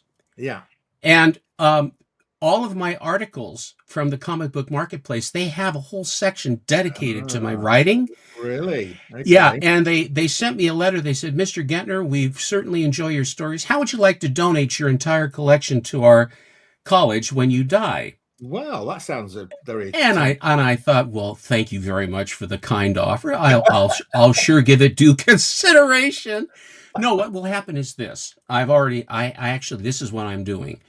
One of my close friends is an attorney, and he is young and he is brilliant. And a lot of the Silver Age books that I got from him, my Tales of Suspense in particular, were his second copies, which were nicer than any book I found when they were new. I mean, that's the kind of a collector he is. 9.6s and 9.6, 9.6, nice 9.6s, 9.8s. He'll stick with. I mean, he'll put up with a 9.4 until he can get the 9.6. So I mean, it's that kind of thing, and his collection is remarkable. He knows all the players. He knows all these people. I have set them in my will. I have assigned him to be the executor of the comic sales, and I set up a compensation package for him as a percentage that I worked out with him. And so if I shuffle this mortal coil, Susan will not be taken advantage of. No, good. Okay, good. I just wanted to know. I've done the same thing with Splat. He's not quite like your lawyer, but he does know what he's doing when he's selling comics. Yeah, if you have someone that you know knows the stuff, knows the market, you can trust with it, and will get, if not the super price on it, but will get a very fair market price on it. Then that's all you can hope for. And of course, at that point, Mark, neither you nor I are going to care very much. No, exactly. But we do care about our I cut a terrible deal with Mark about doing his comics when he passes away. He's only giving me 85%. It should be 95. That's really wow! What a Mark! You Mark, you won't be renegotiate. around at the time. Why don't you cut Splat a deal? I know. Splat some slack. Damn it. Thank you for listening. Thank you for listening to my story. It's always a pleasure. Right. Okay, guys, we have been running for 3 hours, 22 minutes. I think it's a record. It is. And I want to thank Steve for showing up today. And, of course, our other Steve for being here. Tempest, we love you, bud. And Darren, thank you for unpixelating yourself. And Mark, as our host, I want to thank you most of all. You put up with all our bullshit. So I hope we have a great week until next week. Back to you, Mark. Yeah. So I'm wrapping up for this week. Thanks very much, guys. Great stuff as usual. Mr. Gentner, cracking stuff.